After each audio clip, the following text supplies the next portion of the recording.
Madame on the beat.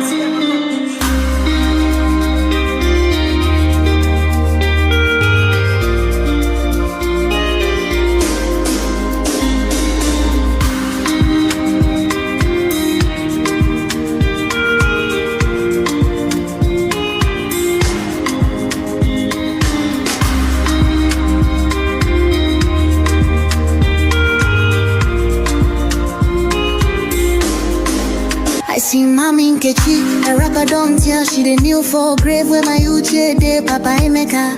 Don't blind from growing, Peking don't fall, now watch up I'm raw.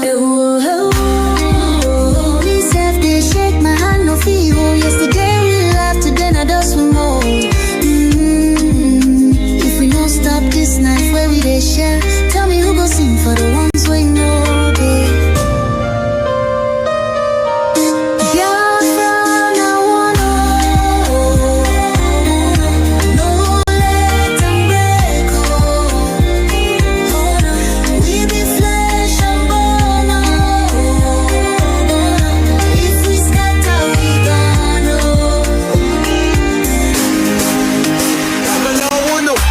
She need the voice from under the soil. Brother, no let my blood turn to oil. Little harder they ask where my papa go. Her small hand they shake, she no sabi this woe. I beg my people see this fire we burn. Now our house they blaze, now our future they turn. We go tell their ghosts we no go fail you. If we hold this love, that death go burn you. No, make we try yo. Back up in the day. I beg my people.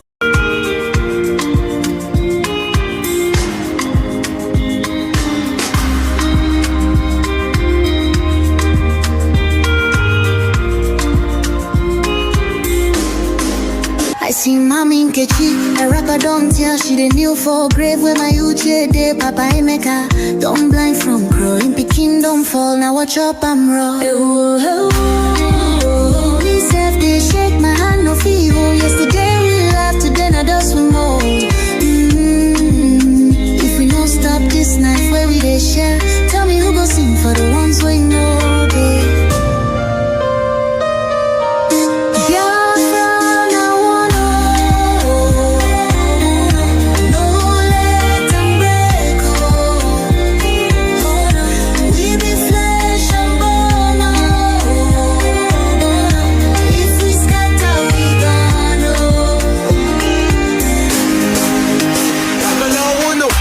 She need the voice from under the soil. Brother, no let my blood turn to oil. Little harder they ask where my papa go. Her small hand they shake, she no sabi this woe. I beg my people see this fire we burn. Now our house they blaze, now our future they turn. We go tell their ghosts we no go fail you. If we hold this love, that death go burn you. No, make we try yo. Back up in the day. I beg my people see this fire we burn. Now our house they blaze, now our future they turn. We go tell their ghosts we no go fail you. If we hold this love, that death go burn you. Oh, make we try yo. Back up joins with a trembling. Oh, hey. If we no join now, our children go so.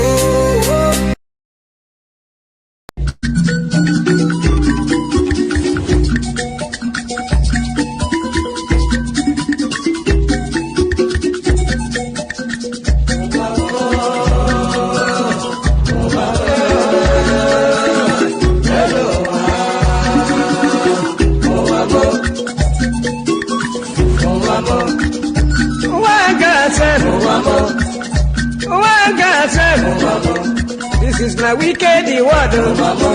This is my Confucian word. Listen to Palibran.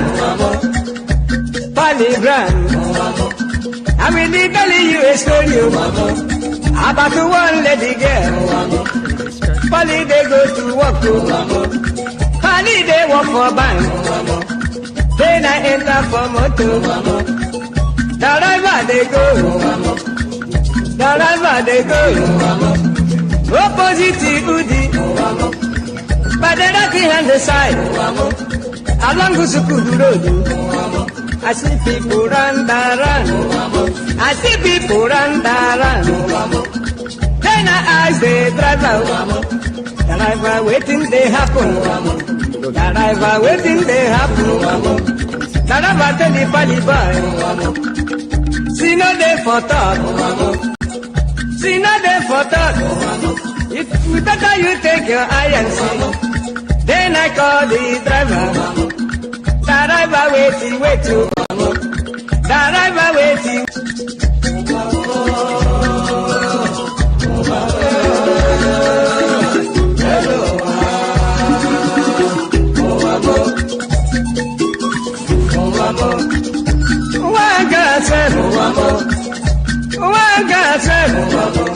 This is my wicked word. This is my confusion word. Listen to Palibran. Palibran. I will be telling you a story about one lady girl. Pali they go to work. Pali they work for bank. Then I enter for motor. The driver they go. The driver they go. Opposite Udi. But the right hand the side. Along Gusukudu road. I see people run, run. I see people run, run. Then I ask the driver. The driver waiting they happen.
pray the prayer of David from the book of Psalm, chapter 7.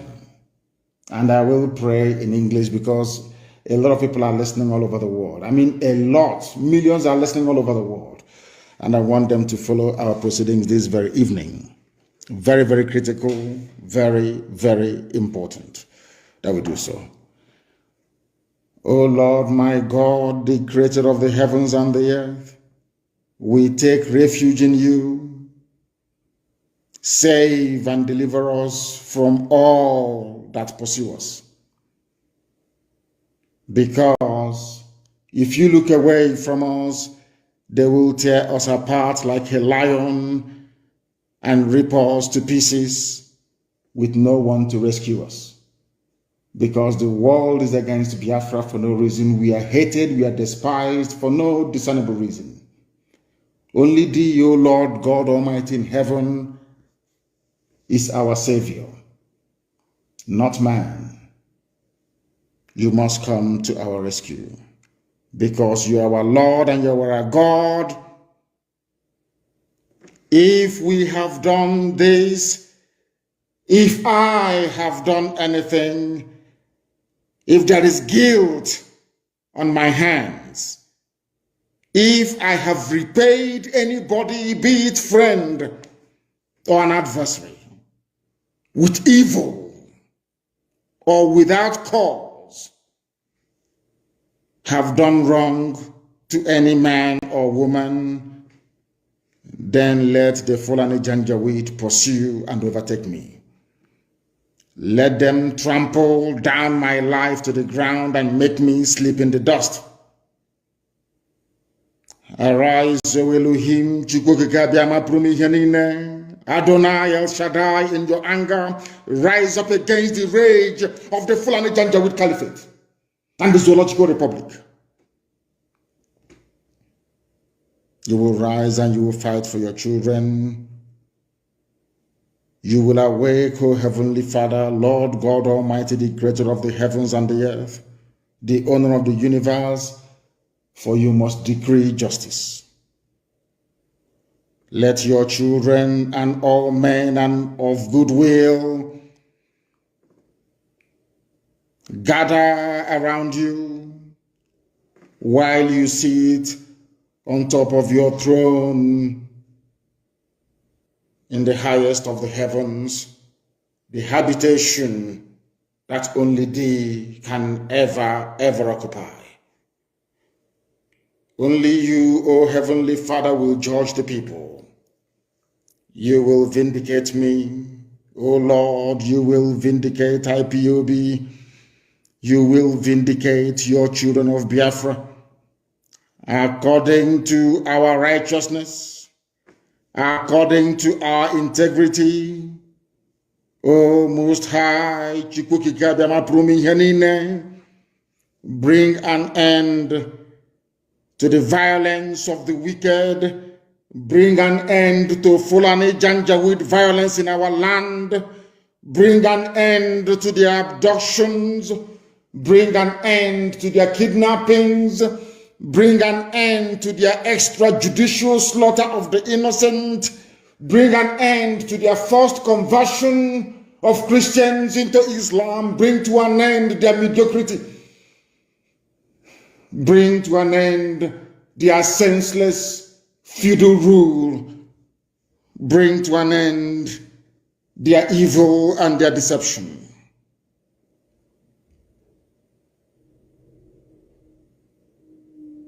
Come and secure the righteous, because only you, O God Almighty in heaven, can see in the dark. Only you know the hearts of men. You are our shield. We have nobody. Between 67 and 1970, the whole world ganged up and fought against your children. We did not steal anything from anybody. We did not go after anybody's possession nor inheritance. We were on our own in the land that you gave to our ancestors. They conspired, they connived, they colluded to kill us. Over 5 million people. We are dead at the end of it. You are our shield. We do not trust in any man or in any state. We trust only in thee, because you are God and you always save the upright at heart. Anybody whose heart is clean, oh Heavenly Father, to those you do not abandon to their enemies. That is why you cannot abandon IPOB. That is why Biafra can never be abandoned. Because your words are yea and amen. You are God, you're not human. Facebook may have been bought over by Nigeria, and we pray that Twitter will not succumb to their threats and their violence. You are God, and you are an upright and a just judge.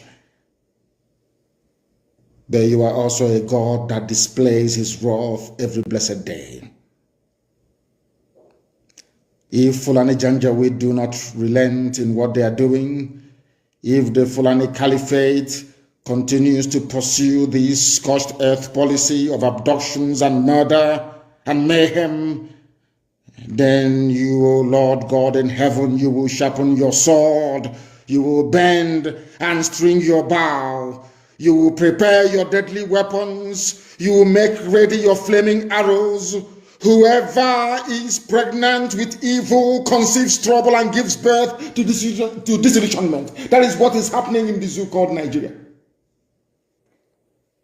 Nigeria is pregnant with evil because it conceived trouble and it has now given birth to disillusionment.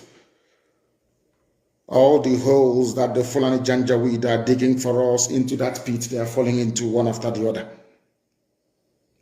The trouble that they have caused will always rebound on them. Their violence will come down on their own heads. O Heavenly Father, for we shall give thee thanks always, all the days of our lives, because only thee is righteous. We shall sing songs of praise unto your holy name, O Most High. For as long as there is a child on this earth of Biafran descent and heritage, O Heavenly Father, we shall worship your name and your name alone, now and forevermore, we pray. He said, that was our prayer this evening. We are now going to proceed without further hesitation to bring to you the gospel which I have been mandated by heaven to preach to the children of men. The killing of innocent protesters. 2016, Mbo massacre. 2017, the invasion of my house. Operation Python Dance 2 or 3 or 4, I don't know.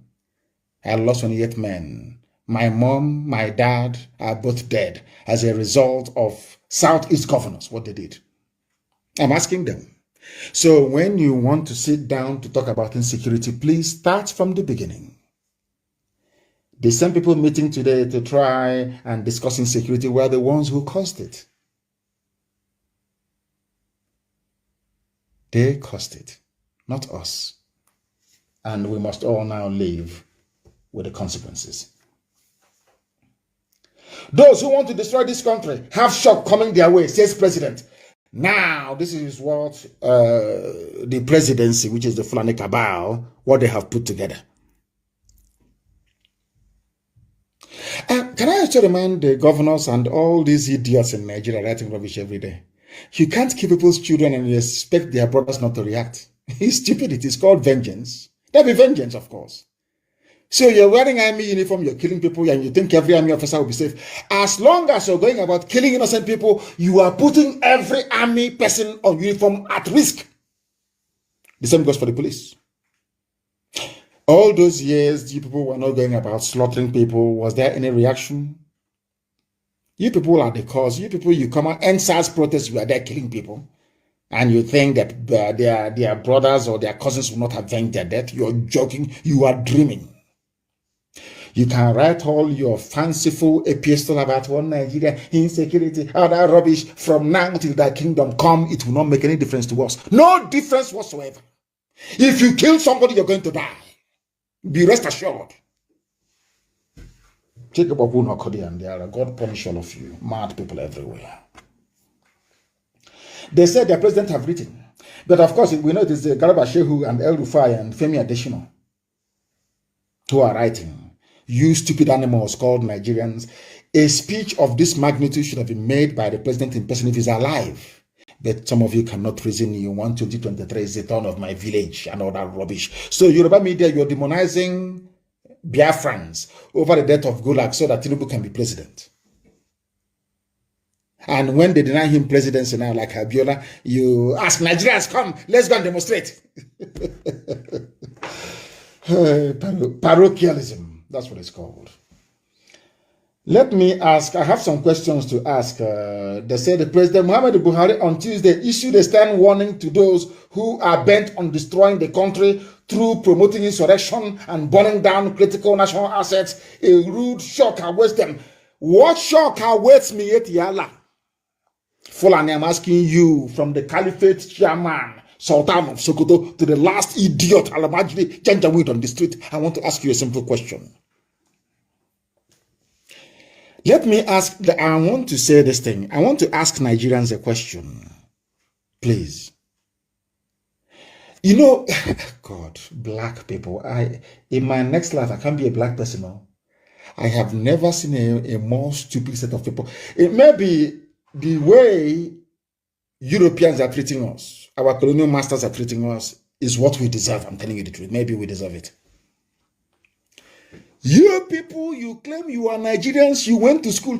Have you ever wondered why this government, they have never ever criticized ISIS?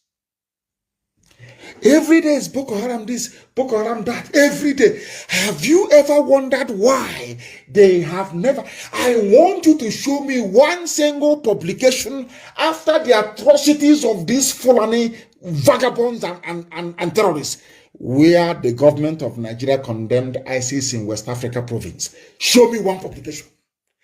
It has never occurred to you people in your infinite stupidity. It has never occurred to you. You have never asked yourself, why is it that these people burning down, destroying Plateau State, Benue State, they are now in Niger State, why can't the government condemn them? Why not? Answer that question.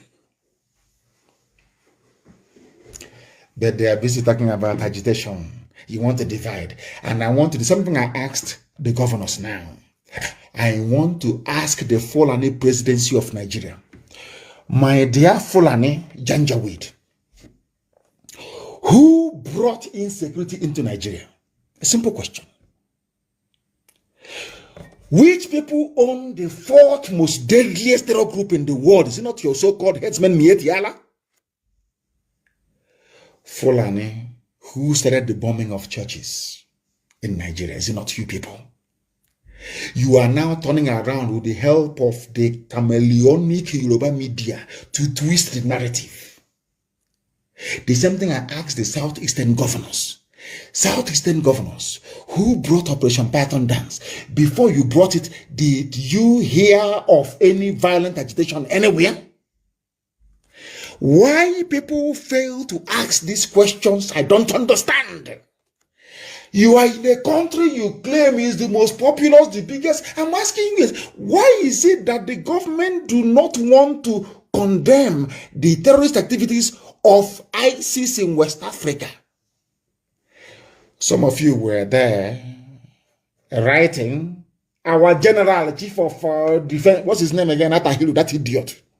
Atahiru, Ibrahim Atahiru. He did very well. He eliminated the Shekau with the help of ISIS. Oh, Nigeria army is now working with ISIS. Now the next question is, what does ISIS stand to gain from Nigerian army?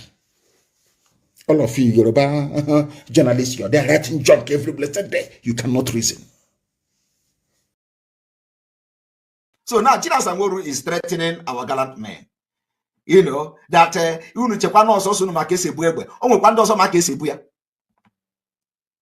direct threat. And you remember the threat. If you did not withdraw this thing you say, you will regret it. That is how this guy have destroyed IPOB. Of course, he can't destroy it because everything happening now is divine. Everything happening now. They are not happy. Only God knows what has possessed them. Only God knows. When you hear them, they say, oh, thank God, they did not give Simon Ekpa Radio Biafra. Is this how he has you? Who knows what would have happened? Who knows whether if we have been talking on Radio Biafra and if they have followed the directive of Unending, the family will be intact, and who knows what would have happened, because we were moving mountain. We were ready to move mountain. But because of already premeditated sellout of our leader, betrayal of our leader, they have planned everything, waiting for our leader to give directive to Simon Ekpa, so that I war Nana, thinking that it is me. Today you have seen where it is leading them to. Today you see where, somebody say, no government. Some people are mentioning no government. No government cannot stand our men. No government cannot stand our men. Our men are gallant. So you see, I want you to listen to it. Stop about that nonsense. I give it up on John already because of this ESA. Did you hear that? He said that Kain Niban Aha Ojo Enyerany already because of this ESA. Tina Sanworu is telling them that Enyegoha, that they have now that Biafra have bad name because of this ESA. Are you hearing it? Oh my God. Did you just hear what he said? He said that because of ESN, they have bad name. Direct fight against Mazi and the Kanu structure. Direct sabotage. They say that Mazi and the Kanu structure gave them bad name. I want you to listen to it. I didn't say it. Listen. Stop about that nonsense. Can you give it up on John already because of this ESA? Let so that they will not say I interrupted it. Stop about that nonsense. Can you give it up on John already because of this ESA? Did you hear that? Already because of this ESA. They are fighting the structure of Mazi and Kanu. Now you see why the council sit at home is a part of the legacy. Now you see why they have come to change the Remembrance Day, the Heroes Day. Now you see why I have been shouting. These people are fighting the structure. These people are fighting the legacy of Mazi and Kanu, the illiterate, the illiterate who cannot reason. Oh, we are fighting for this IPOB. We are fighting for IPOB. We want to protect our structure. We want to protect this structure. We want to protect it. We want to protect it. The only person that will do something in IPOB is Mazi and Kanu. Look at him, he's absent everywhere, Basa. Everywhere with these criminals call themselves in the DOS. The only thing they're after is money. Neneanya is in charge. Neneanya is in charge. Money is going to Neneanya. Everybody is in Neneanya. And why our leader is languishing in DSS custody? Every day they come to Radio Biafra, they have nothing to offer. They cannot tell Biafrans, this is what we are doing for our leader. This is what we are expecting. Welcome, welcome, welcome, welcome. Thank you for joining us on today's program, wherever you are joining from. I appreciate everyone that has connected. You are welcome back. You are welcome back. Good to have you here again. We are welcome back to our usual platform. You know, for some days, I think yesterday we were not able to broadcast here because of our restriction. Thank God that the restriction have been lifted. The restriction have been lifted. It's not easy. It's not easy when you have a restriction in your main channel. And that is why most of the time when you create channel, we create a backup channel. And if you are not in my backup channel, please make sure you go there and subscribe. It is very important. It is very important. The backup channel, some of you know it, some of you don't know it. So I'm going to write it, Biafra Exodus Hot Talk TV. That is my backup channel. So if you are not in this backup channel, make sure you are connected there so that anytime we have a problem in this place, we can move straight to the backup channel, and from there we can be able to pass our message. It is very important. That is why so many of us in the media, we have our backup channel. The backup channel, the aim of having the backup channel is to be able to reach out to your audience. Even when you lose them in your major channel, they can just switch over to the backup channel. So what you are seeing there is my backup channel, Biafra Exodus Hot Talk TV. Search for Biafra Exodus Hot Talk TV. Make sure you subscribe there. Make sure you subscribe there. Click your notification bell to be on, because in the evening, every evening, I broadcast there also. When I'm broadcasting in the evening, I share on both channels. But morning program is only on our main channel, David Harbour channel. So if you are not in that Hot Talk TV, please make sure you go and subscribe. It is very, very important. That is our backup channel. You know, in this very journey that we are freedom fighting, a lot of things happen. We are having so many attacks on our channel.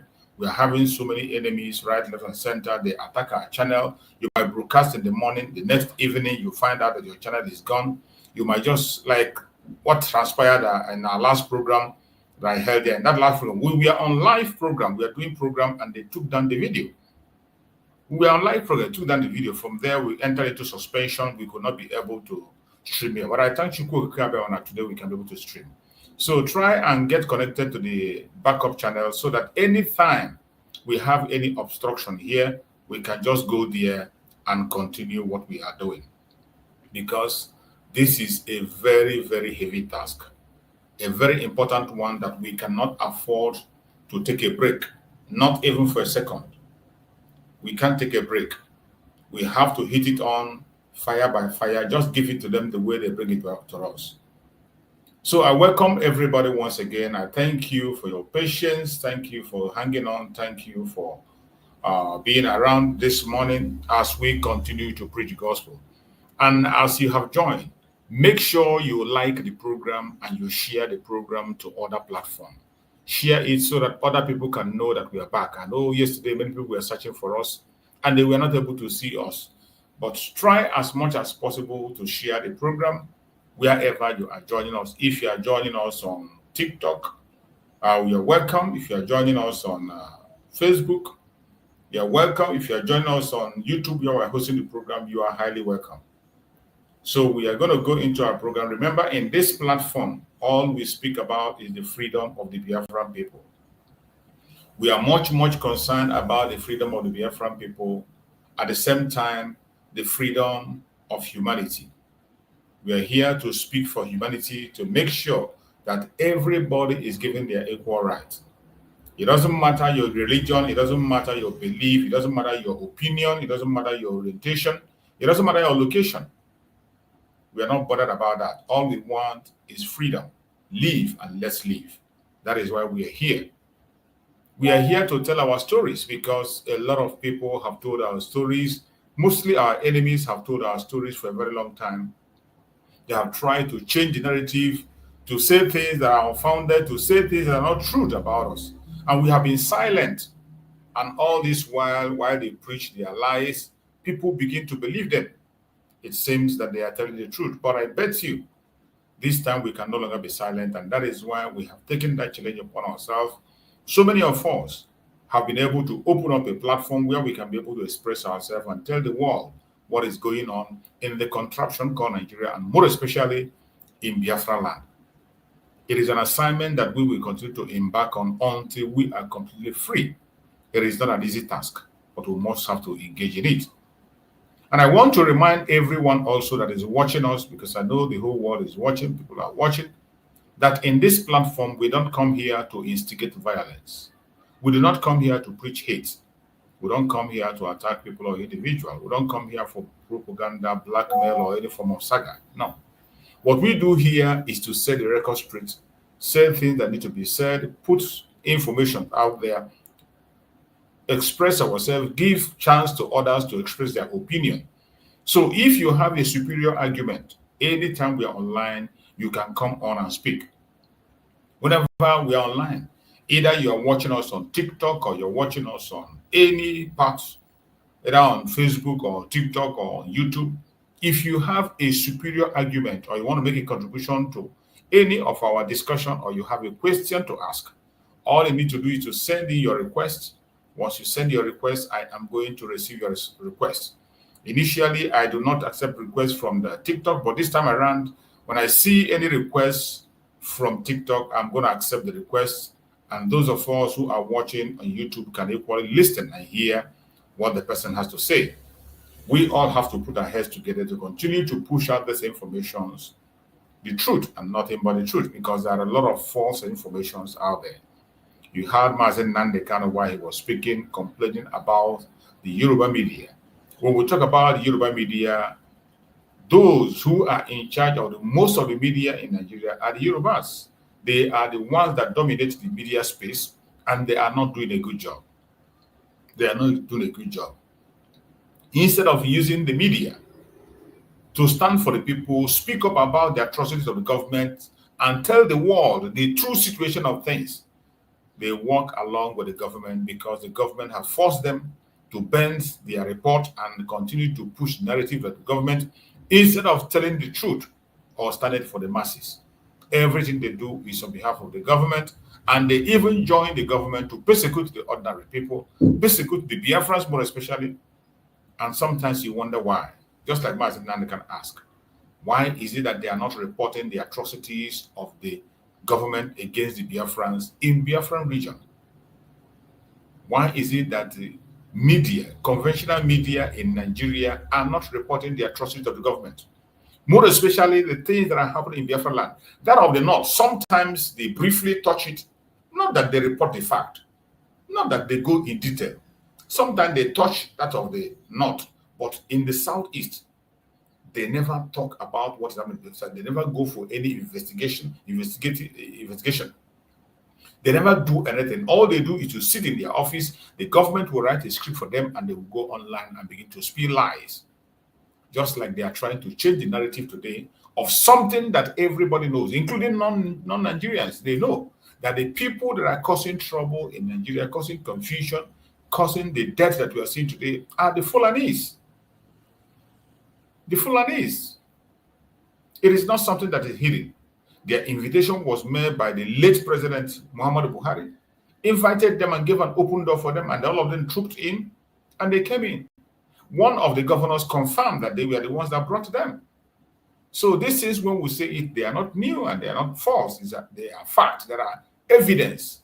Even from their own conventional media, you will see people testifying to the same thing we are saying.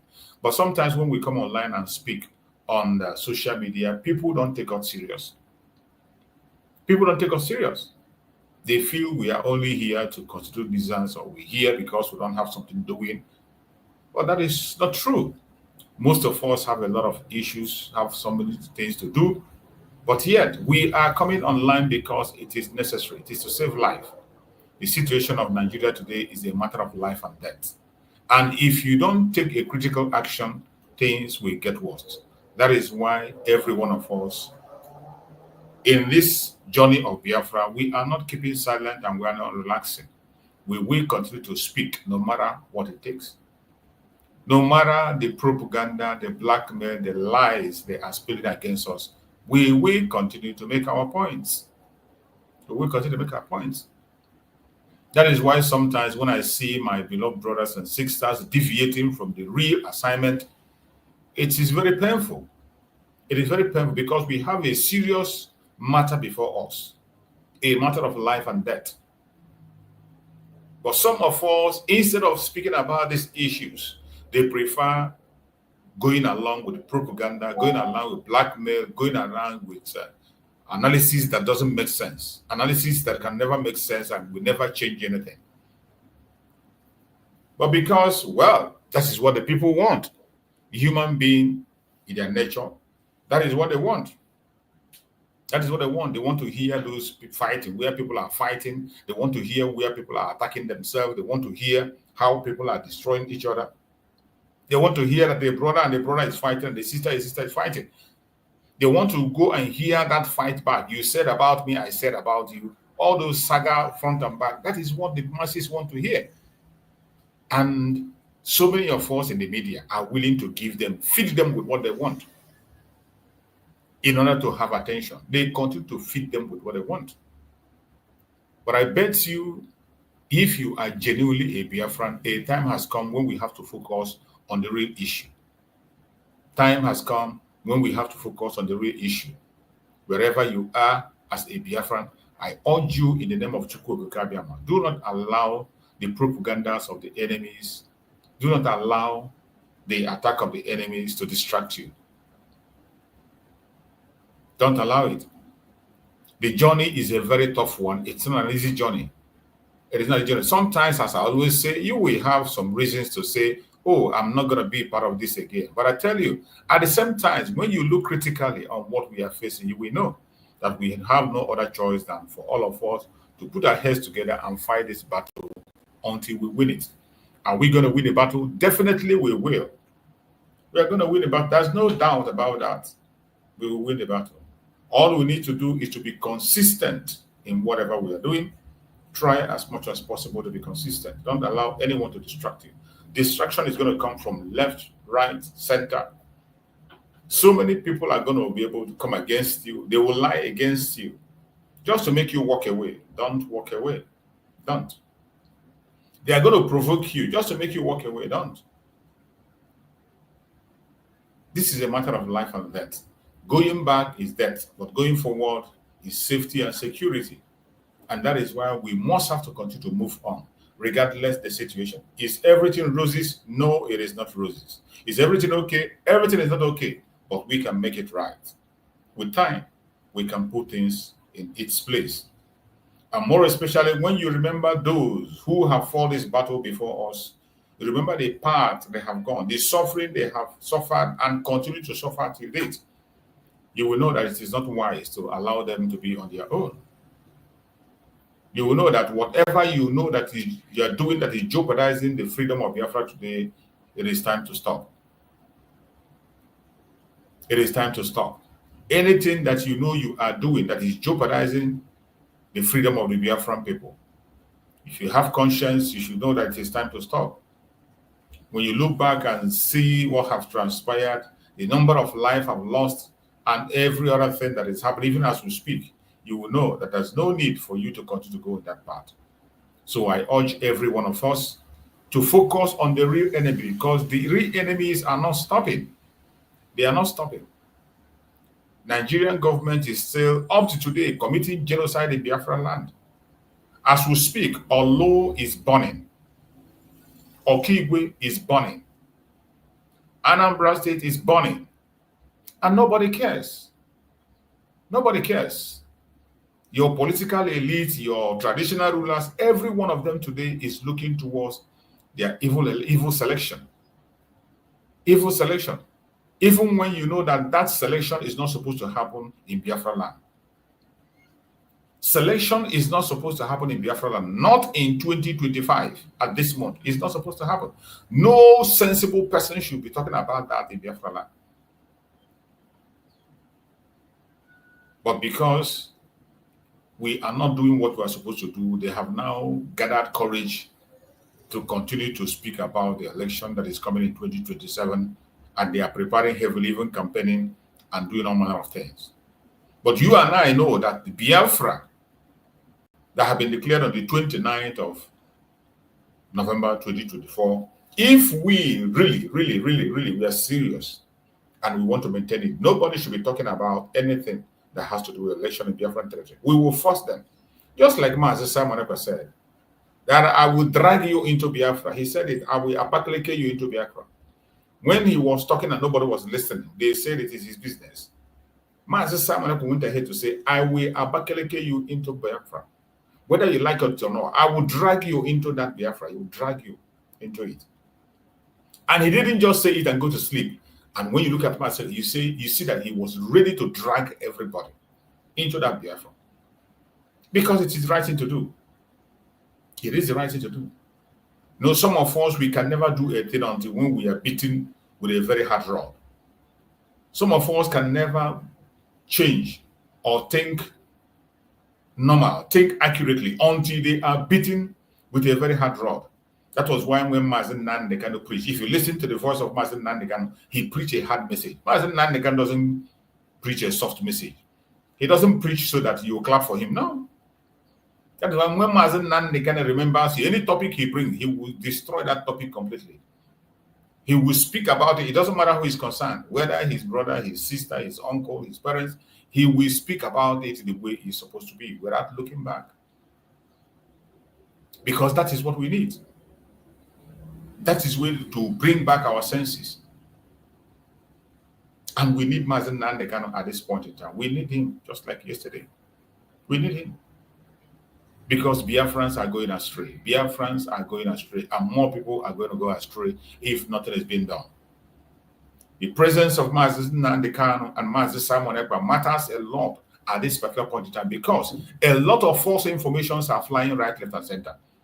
And those of them who are in detention, people are feeding them with very wrong informations. Very, very wrong informations. And sometimes when they give an order or utter a speech, you wouldn't blame them for what they said because they are acting based on what they have heard and what they have heard from the people that are reaching them. That is why most of the time you see Mazi Simon Ekpa, when he was around, he said that he cannot take any order from the DSS because you cannot be too sure what he was told. You cannot be. Sometimes Mazi and Kanu can decide to take an action based on what he was told, based on what he had. He is human. He is not a spirit. In as much as we know that he has a very special talent from God, we know that he has a very special talent of prophecy and discernment, but yet he is human. He is human. On certain occasions, he might be able to, that instinct of a human being can capture him and he will act and speak. That is the risk of listening to anybody who is in detention. And that was why Mazi Simon Ekpa rejected and only continue to work on the legacy that he knows that Mazi and Kanu put in place, which he saw him practice and dedicated to. The same thing today. We are supposed to be following the legacy that have been left for us.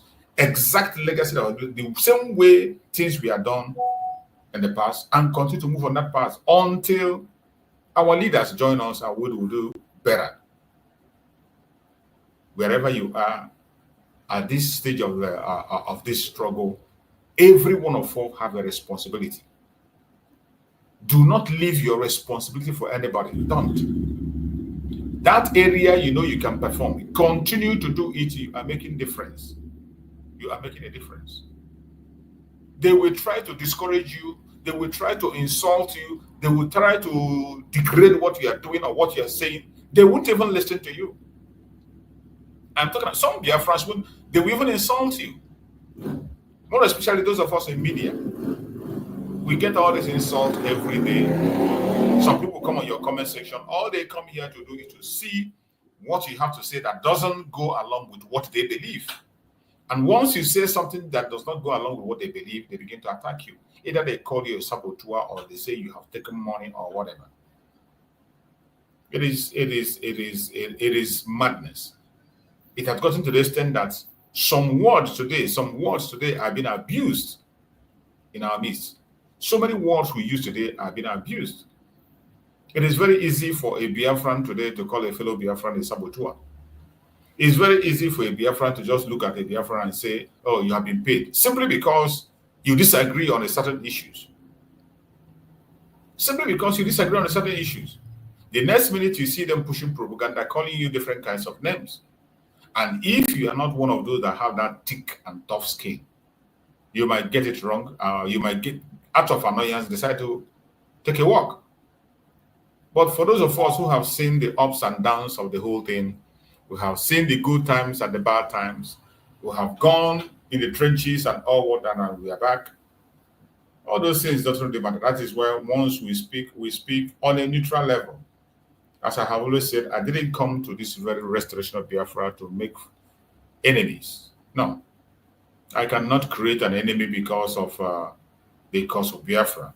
among my own people. I'm talking about my own people, not about the people who have already made themselves enemy. The people that I know have declared the enmity between us and them are the Janjaweed. The British and the Western countries that have refused to let us live so that they equally can live. That is all we are asking. Every day we come online to speak, every topic we bring, it boils down on freedom. It boils down on freedom. Live and let's live. That is all we are asking. I don't know why it is a difficult task. Be on your own and let others be on their own. And it has been proven that that is the only solution to the problem of Nigeria. We are presenting them Biafra as a solution, as a remedy to all the atrocities you are seeing today. And the zoo, being that they do not want it to stabilize, even the Western countries that are benefiting from the chaos don't want it to stabilize. That is why they do not want to support the call, a genuine call to settle the issues once and for all. The call that the Biafrans are making is genuine. Very genuine call to settle this very matter once and for all. To your turn to Israel, every region, go back to your region, go back to whom we are, start up your region, build it to your own standard, at your own pace. There's nothing wrong in that. Our quest for Biafra is not against any tribe, not against any religion, not against any race. All we are saying is that whatever you want to practice, go along with people that have the same belief as you do. Having a caliphate is nothing bad. There's nothing bad in it. There are caliphates that are existing today that are living very fine. They're doing well. Having a caliphate is not a problem. But where the problem comes is that when you try to force people into it, people that are not part of it is not part of them and can never be part of them. Then you want to force them into it. That is where the problem comes. That is where the problem comes. If you want to build a caliphate, build your caliphate in the core north. And you can agree with me that 99% of people in the core north will be very comfortable in a caliphate. So why don't you allow them to build it? In the Southwest, they will like their monarchical system. Allow them to practice it. It is working for them. 99% of people in the Southwest will love it. Those in the middle belt have something they like also. Allow them to practice their own system. You come to the Southeast region, the old Southeastern region. These people are Republicans. Allow them to practice the Republican system. That does not mean that they are going to be enemies. They will not be enemies. They can still do business among themselves. They can still build each other. They can still reach an agreement to come together later. They can come together, do things together based on an agreement that both of them will reach, and each region will respect each other. That is what we are asking. You cannot continue to pretend you want to stop insecurity, continue to stop insecurity. Meanwhile, you are the one fueling the insecurity. The insecurity in Nigeria today is caused and sponsored by the federal government of Nigeria themselves from day one. I am not just saying it, it has been proven by all manner of organizations in the world. Those who are concerned have paid attention and they see that the people that are causing the problem is the government itself. They planted the seed of discord. The same people will come and tell you, oh, they want you should go and foster peace. How can you foster peace when the government itself have planted a seed of hatred? Double standard everywhere, right, left, and center. Somebody from the north will commit an offense, it will be treated differently. Somebody from the old Southeastern region will commit an offense, it will be treated differently. Somebody from the Southwest commit an offense, it's treated differently. Different kinds of standard of laws operating for different kinds of people in the same country. In a country that's supposed to be under one rule, under one law. Already in a country, a secular country already, you see some people practicing some extreme laws that are not supposed to be seen in a secular country. But in written, you go and check Nigeria, they will tell you Nigeria is a secular state. It is not. Nigeria is not a secular state. In the actual sense, it's not a secular state. But in writing, they call it a secular state. But when you come to practice what they are doing, it's not secular. There's nothing secular about Nigeria. If Nigeria were to be secular, a secular state, you cannot murder a Biafran in the north simply because he says something he does not like. You cannot take the life of a Biafran or destroy his business simply because the business does not align with what you believe. There is no law in Nigeria that restricts people on the business. For example, the business of selling of alcohol. The government permits people to do their business, selling of alcohol, opening bars everywhere, as much as you can. All you need to do is to pay your tax. And the government of Nigeria permits that. But in the northern part of Nigeria, we have seen several videos where people's business have been destroyed. People's properties have been destroyed simply because they opened a business where alcohol is being sold. And these people say that they are Sharia area and they don't want this alcohol.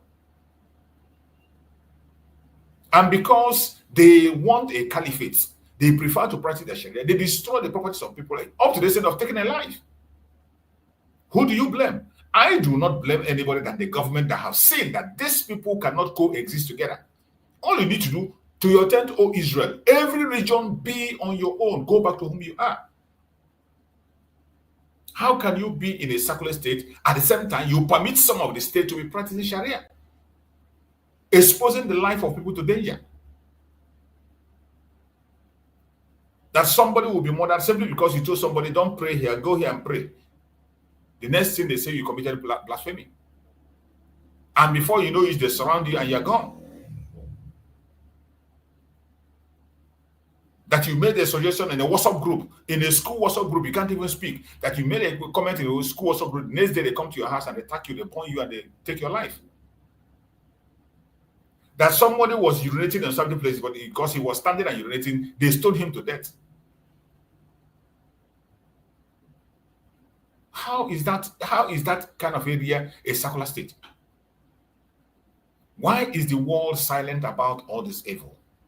There is no other answer than the chaos in Nigeria is benefiting them in one way or the other.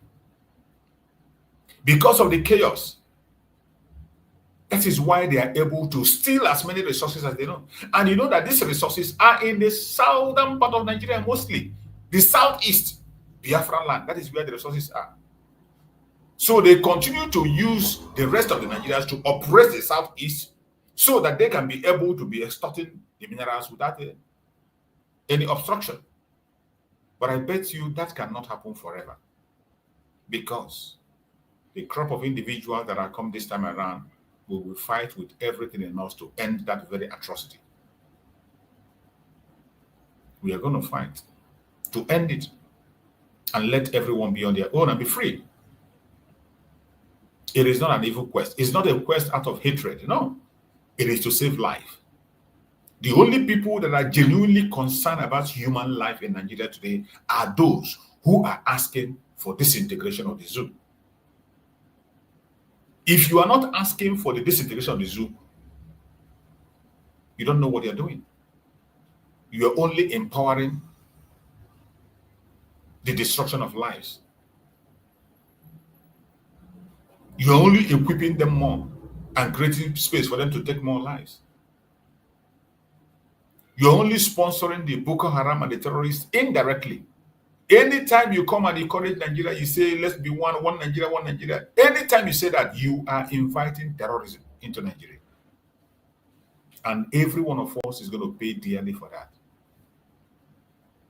It doesn't matter whether you agree or you don't agree. This is a fact that you cannot deny. You can't deny it. Wherever you are watching the video today, every one of us have to take a responsibility and continue to speak up. All we are asking is to save life. How do you save life? We already have the remedy. The remedy is Biafra. As soon as Biafra is gone, the Oduduwa people will be on their own. The Middle Belt will be on their own. The Arewas will be on their own. If you want to build a caliphate, you build it. There is nothing bad in it. I don't see anything bad in it. If I want to travel to a zone, there are many of us who are in Saudi Arabia doing business. There are Biafrans in Iran doing business. And they obey the laws of the land. They obey the laws of the land. They don't get into trouble. So that is how it's going to be. If we have the core northern part of Nigeria as a caliphate, we can still do business with them. If we choose to marry, we can still intermarry. If we want to nationalize, if they permit us, we can still do that. So that when you are traveling into that location, you know this is what they practice. This is where you're going to. And you be mindful of what they do and obey all their laws. But in the contraption called Nigeria, they deceive you. They deceive you with that knowledge that you are in a secular state. They deceive you in a secular state. And you went and you enter into a zone where already they are practicing Sharia. And before you know it, your life is gone. For doing nothing. Maybe because you went to a bar to drink. Maybe because you bought a drink, you came out to drink. Maybe because you just choose to eat. And the kind of extremists we have in Nigeria are the illiterates, those who doesn't know 1 + 1. Because some of us that are living in Arab nation, you find out that even during their fasting time, you can eat. There are still some restaurants that open. You go into that restaurant and eat. But in the zoo, their own case is different. They will force even those who are not part of. They know that you are not part of them. They know that you are not part of, but they will force you to do the same thing they are doing. And before you know it, it becomes a problem. It becomes a riot. And before you know it, the next thing you hear is destroying of properties of the Biafrans, more especially the Igbo Biafrans. We have lost a lot of lives in the north, lost properties. Many people who has made money in the north end up coming back empty-handed with nothing. Empty-handed with nothing. Not because they committed any crime, not because they did anything wrong, but because they were Igbos, they were Christians. And one of the deceitful things that is happening is that some of us are not doing, more especially our elders, the politicians, these people that call themselves elite, the church leaders in the Biafra land. These people are the worst of the worst. You can imagine in the north, the people in the north, do you see that the people in the north will go to the extent of even going to United States? They go to White House to present their case on what is happening. You see their reverend fathers going to present their case up to the meeting the president and tell them, look at what is happening there. Look at what is happening. Look at the atrocity committed against them. They go with evidence. They go. We have seen them on interview. How many times have you seen any leader in Igbo land travel to any country to go and present the case of his people and say, look at what is happening? We have somebody in Vatican. We have somebody that if you count 1, 2, 3, you have an Igbo man, Igbo Biafran in Vatican. How many times have he come to make a case and say, look at the situation of our people? But in the northern part of Nigeria, we have seen them several times. We have seen people of Plateau State. We have seen people of Plateau State, their reverend fathers, their activists, go up to the state, up to White House. White House, they sit with Trump and they will bring in evidence. They go to the government and they give complaints. We have seen them go up to the UK, they go. But I ask you, have you ever seen any video where our traditional rulers, our church leaders have gone to make a case of the atrocities of the terrorists against them? Or atrocities of the government against them? Or the loss of life that is happening? Have you ever heard of such? Never, ever has it happened. And whenever there is election, they will be in the front line to talk. But every other region that is concerned, even Benue is making their case. The case of Benue is on limelight. Everybody is talking about it. If you don't talk about your own issue, who you think anybody is going to do it for you? Nobody will talk about it except you yourself. But what are our leaders doing? The only thing you see your governors doing is to go outside and tell the people that you are the cause of the problem. The content creators have joined them. That is the latest one. The content creators, they joined them to push. You see that idiot that push that propaganda. that called himself whatever name I don't know, Okuru Fulani. That Okuru Fulani has been exposed now. He has been exposed. The people that kidnapped him had made a voice note and said that he gave them what he gave them willingly, that they never forced him. Neither did they beat him or tie his eye anyway. But he came out and said that they tied him, they tied his face, they took away every money he has in account, that they were more than 100. They have ammunition. Their ammunition is stronger than that of the Nigerian military. What does he intend to achieve in that? What does he intend to achieve? To defraud people, to lie against his own people, to make his own people the enemy. That is what we get.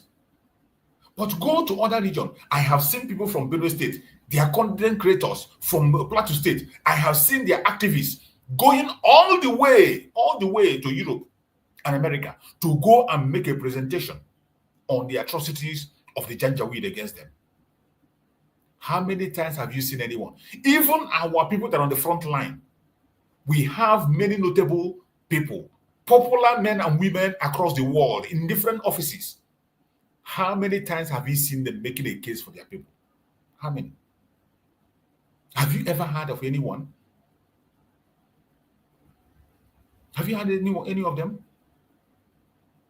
That is why you that is speaking, you that is watching this program, you know that our own case is much more difficult.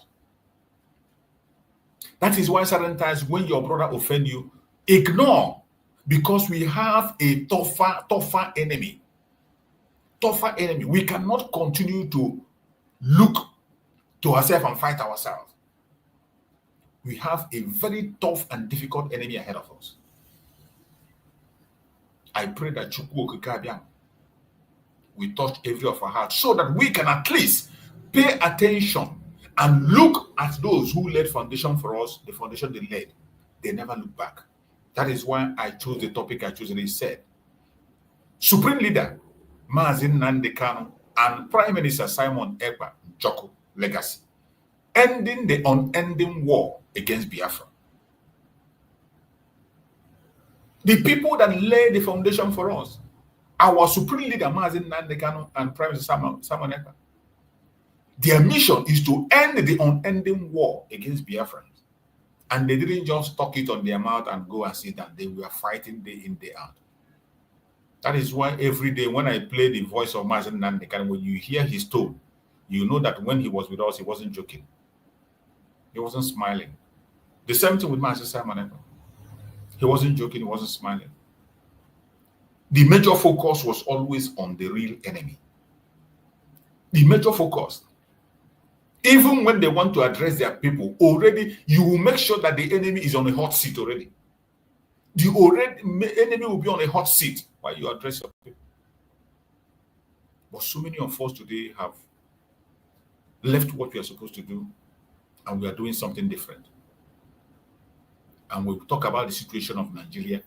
It is not ending.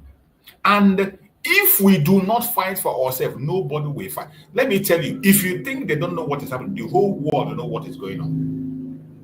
If anybody is telling you that the world is not hearing us, they hear us. They know what we are passing through. They know firsthand. They know very well. If anybody is telling you that they don't know, all this is we are saying, they are hearing us. They know. Even they have more information than those of us who are talking. They have more information than us. But they can't do anything except we do something. I am with police. Police are not at police are not at the people you know he committed. Police are not the settle problem at the home. I am with something must be happening before police will arrive. Something must happen. And that is what we are supposed to create. We need to create that environment for them to come. United Nations will never ever come in on this. Go and check in other places now. In every place where they have come telling you that they're coming to make peace, something was happening before they come. Something was on a very high scale. As if you don't understand it, they told Mazi Nnamdi Kanu to his face, go and start doing something. When Mazi Nnamdi Kanu went to United Nations, one of the heavyweights in United Nations told Mazi Nnamdi Kanu, Go and start doing something until you prove to the world that your freedom worth your life, that your freedom worth your blood. Nobody's going to come. Mazi Nnamdi went there, was telling them story of how we fought a war for 3 years, and then that we are so. They told him, you fought the war for 3 years. Why did you stop? Why did you stop? And they told him, until you prove that your life wants your freedom, nobody's going to listen. Go and begin to do something. And that was when Mazi Nnamdi came back and redraw the plan. Begin to speak about marching, created the ESN, and was ready to march. And the zoo saw it that he was ready. And they struck. Mazi Nnamdi came and still hold on the same template, the same. Speed it up. He speed it up. They were even talking about security outfit. He formed an army. Mentioned it an army. Formed a government. Because only a government can operate an army. You cannot operate an army as an individual. No. Only the people that have the right to operate an army is a government. If you create an army as an organization, you will termed as a terrorist. But only a government has the right. Government in exile, you have the absolute right to have an army. It's one of the rights that you have. It's a government in exile. And he did that. And they saw that it wasn't a joke. So every one of us know that we have to do something for these people to pay attention. Are they hearing? They're hearing. Do they know what is happening? They know. Okay, let us hear this report from Amnesty International. Let us hear this report. Now, Amnesty International says the Nigerian government's persistent failure to address the security crisis in the Southeast region has created a reign of impunity in which numerous state and non-state actors have committed serious human rights violations. In its report titled, A Decade of Impunity, Attacks and Unlawful Killings in Southeast Nigeria, AI stated that no fewer than 1,844 people were killed in the region between January 2021 and June 2023. It added that gunmen killed over 400 people in Imo State between 2019 and 2021, while hundreds of people were arbitrarily detained and forcibly disappeared. The report documented unlawful killings, torture, and other ill treatments, enforced disappearances, arbitrary arrests and displacement at the hands of gunmen, state-backed paramilitary outfits, vigilantes, criminal gangs and cults in the region between January 2021 and December 2024.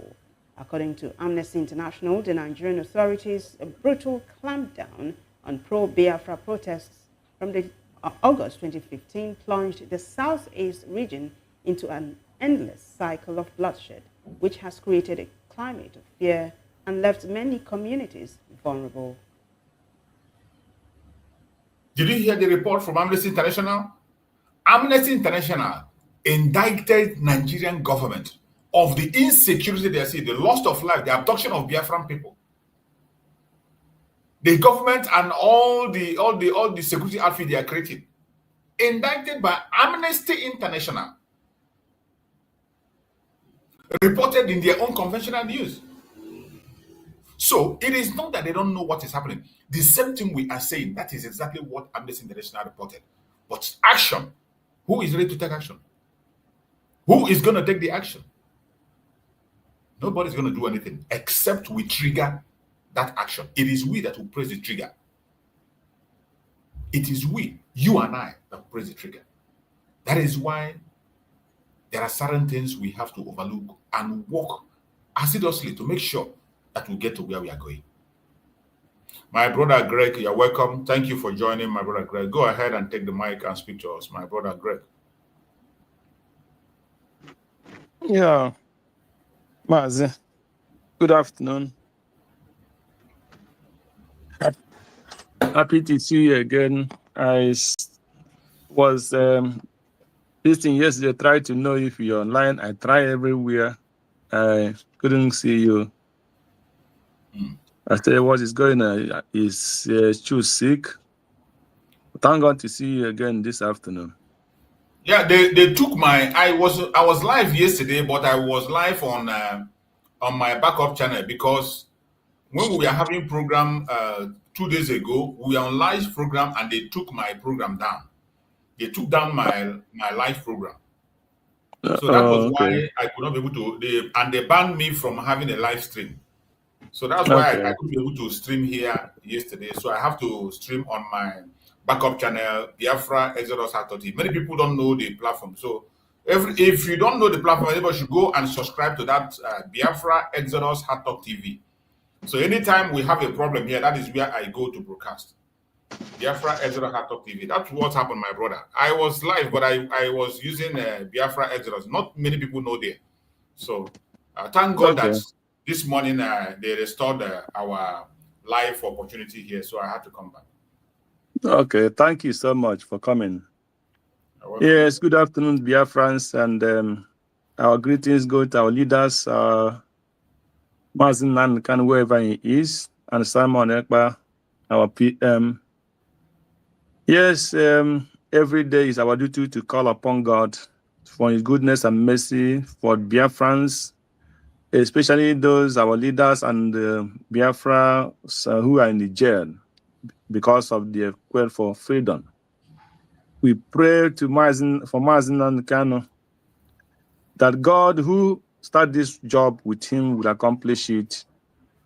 Our prayer will always continue that God will continue to see him through, give him more courage and strength and health, especially his health, and fight his enemies spiritually and the physical enemies. The same to our PM, Simon Ekpa, that heaven will continue to assist him, encourage him and strengthen him physically and spiritually. That God who started this work with them will accomplish it. And all the Biafrans in the prison, that God will help them to overcome all the evil of Nigerian government. And we pray for Dr. Ngozi Arabezi and all the cabinets, that heaven will endow them with wisdom and strength and tolerance and obedience and the patience as well, that they will work as one to bring a good result for the achievement of Biafra. This we ask through Christ our Lord. Amen. Amen. Yes, Mazi. All this while many things have happened. Unable to come to share our view and to greet Biafrans and encourage Biafrans.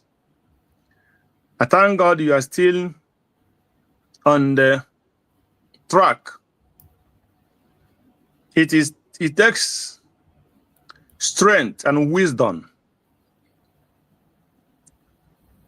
for somebody to understand fully well what we are going to and what we are fighting for. There was a time I was having problem with one of my cousins. So I went to Nigeria, then he called me, said, Greg, you know, both of us have been too close. It doesn't mean that everything that I had been doing all this while, that they all are good or you like all of them. And it doesn't mean that everything that you have been doing all this while that I like all of them. But for the sake of that love we have as a brother and a cousin, we have been so close even for the child that it has to continue like that. And that is the way I see it's supposed to be in our fight for freedom. What am I trying to say? What I'm trying to say is it cannot be sweet. It cannot be every time good. You can't expect every of your friends or your co-worker to be always nice to you or to accept every situation in every time. Sometimes he might be harsh. Sometimes he might be friendly. Sometimes it can go a different way. You will be said, is it this guy we drink, we'll go out to stay, we'll work together with what is happening with him. So that is why he is called a human being. When St. Peter thought he was fighting for Christ, When Christ told him, I'm going to go through this and that, say, no, you cannot go through that. Say, I will do this. He said, get you behind me, you Satan. So, and any person at that time, if I were Peter, maybe I would say, oh my God, how can this man call me a Satan? He will be very angry for his master, for telling him, go you behind me. Because the person who was talking to him at that particular time, he was thinking that he's defending Christ. But the enemy want to cleverly use him to stop the will of God. So that is how it happens sometimes in our lives, in our society, in everything we do. That is it. So this time around, many things have happened. We saw about 2 days ago, one of our brothers' house is being set on fire. We saw our exemplary man here resigned. Many things have been going on. Some people use it as a saga. So, but in all these things, is a blessing for them that believe in Biafra. That is what I believe. So, you mentioned the things that we are going through. The statements from Mazi Simon Ekpa from the time of DOS. It reminds me when we were very little. You used to fetch stream. So when you get to that stream, you know, from the side where the water normally come out from, they don't allow children to go that side and play. Because when you go to that side and play, that is the side where people come and fetch drinking water. So if you go there and make that side to be dirty, then every water that people will be drinking or using to do anything will be dirty. And that is what happened after 29th of November 2024. Everything we are going through today started from that place. Because they went and destroyed where the water of life is coming from. They polluted it. And people don't know the area they will go and fetch the water to drink. They set themselves in confusion. And any person that is, and whatever we are going through today, people should always hold break and think. Before you make a decision, before you become angry, before you fight Otongoza or any of the cabinet member, always refer your mind back. 2 days or 3 days after the Simon Ekpa, our prime minister was taken away. What happened? What really happened? Take your mind far back. How Simon Ekpa started fighting that to make sure that everything doesn't want any obstruction immediately after Biafra was declared. Then you take your mind back again to when Mazi Nnamdi Kanu was taken. What happened? Exactly the same formula. Exactly the same formula. They went and made sure they stopped the engine head to function. They made sure they destroyed that machine that is pumping blood in the body of every Biafran. They went and make sure they quench it. They removed the batteries. And the same thing is what they did in this Mazi PM Simon Ekpa and Njoku. So before you get angry for anything, whether you are treated well, whether you did not treat well, you went and back and you say, what is going on? What happened? If there is any other thing, Only thing I agree with Dr. Ngozi Oraweze today is I want Biafra. And I know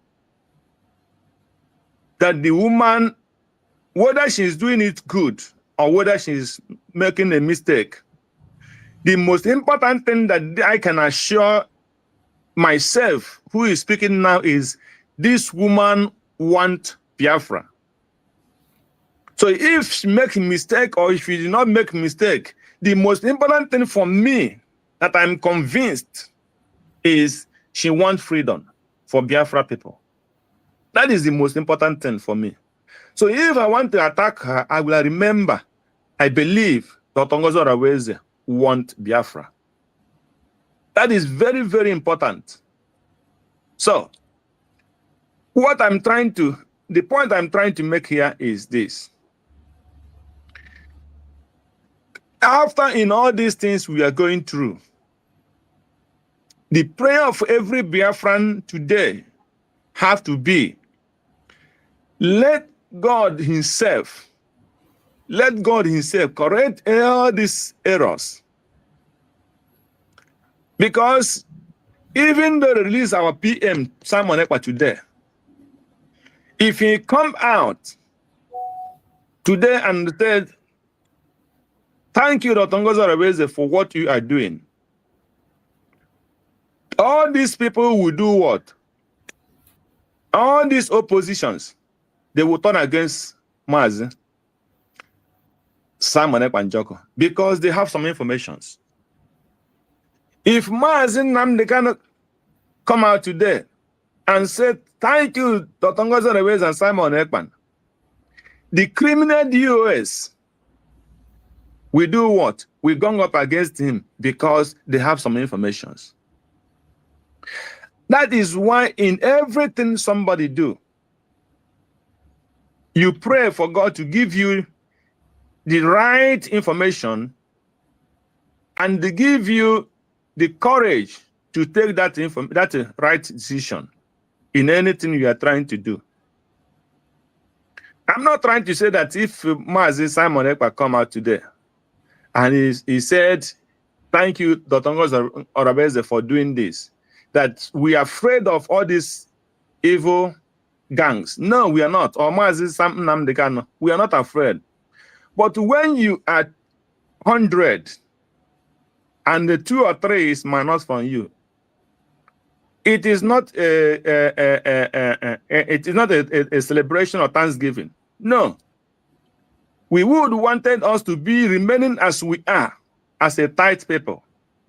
Just before in this afternoon, you played the way Simon Ekpa was saying, that how would it be that we were together as he wanted it, and the people, instead of them to stand for us to be together, instead they have one reason or the other excuses because of their evilness, they start walking in darkness.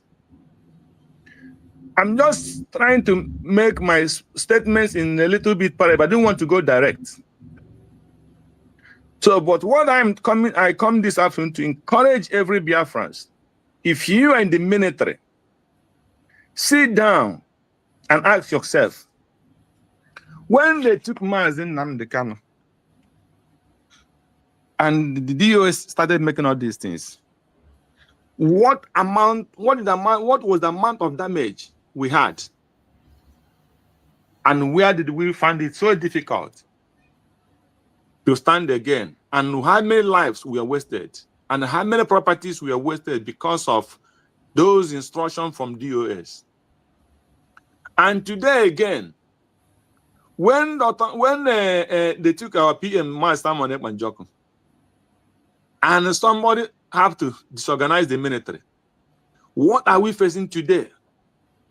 How many lives are we losing? Our territories are being lost. So what are we learning from those things?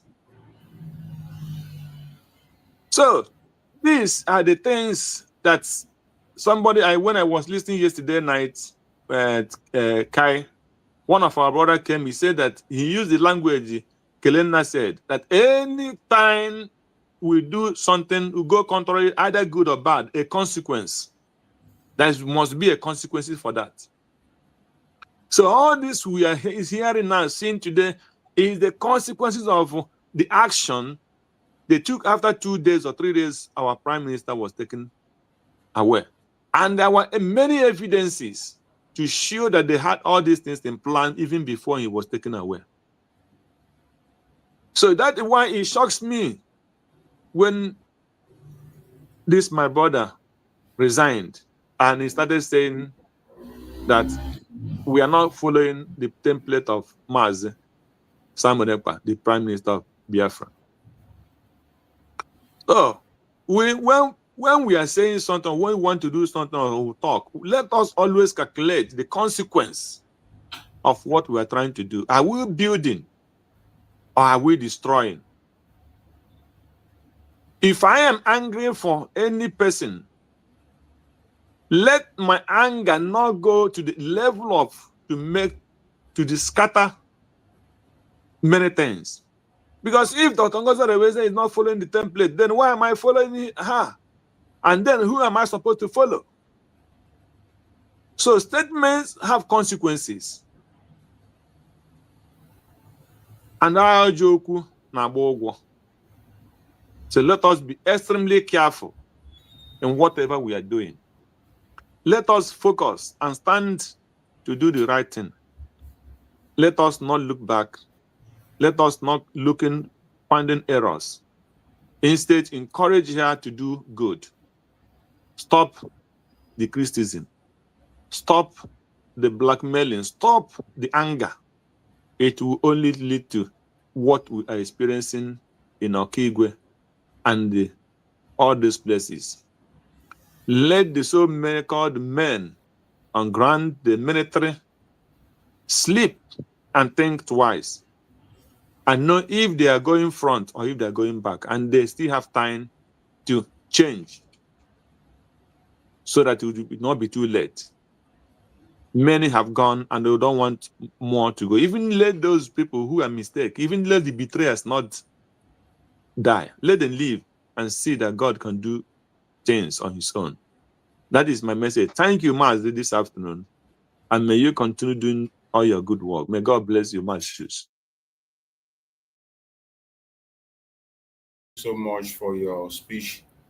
What I have to add to that is that when it comes to the issue of our brother 247, I don't want to be discussing any issue that has to do with him on my platform. And most importantly, I have made it very clear that I don't want to be in a problem with anybody. I don't have any problem with anybody. Because our people are very fond of misunderstanding people and misunderstanding words. Every one of us have different ways of treating issues. When he made the statement he made in his platform, people have the right to ask him questions, go to his platform and ask him, and he will explain why he said what he said. And he even made another video yesterday, which he explained much more better. I have said it in my previous program that I have nothing against him. Whatever decision he has a reason why he took the decision, best known to him, which he's not ready to disclose. And I'm not here to begin to guess why he did it or what. My own very self, I worked with him for a very long time, and there are many things he knows that I know. So when I saw his recent letter, it depends on how people handle the issue. I wasn't surprised. And I don't hold it against him. I don't hold anything against him. I wasn't surprised. I wasn't worried. I'm not worried with anything he has said. I don't find him guilty on anything that he has said. It depends on people's understanding. I don't want anybody to misinterpret him or begin to misquote him, because most of us are very fond of that. And when we do that, it ends up generating more problem. It makes people to get agitated, and it makes people begin to go to level that is not supposed to be.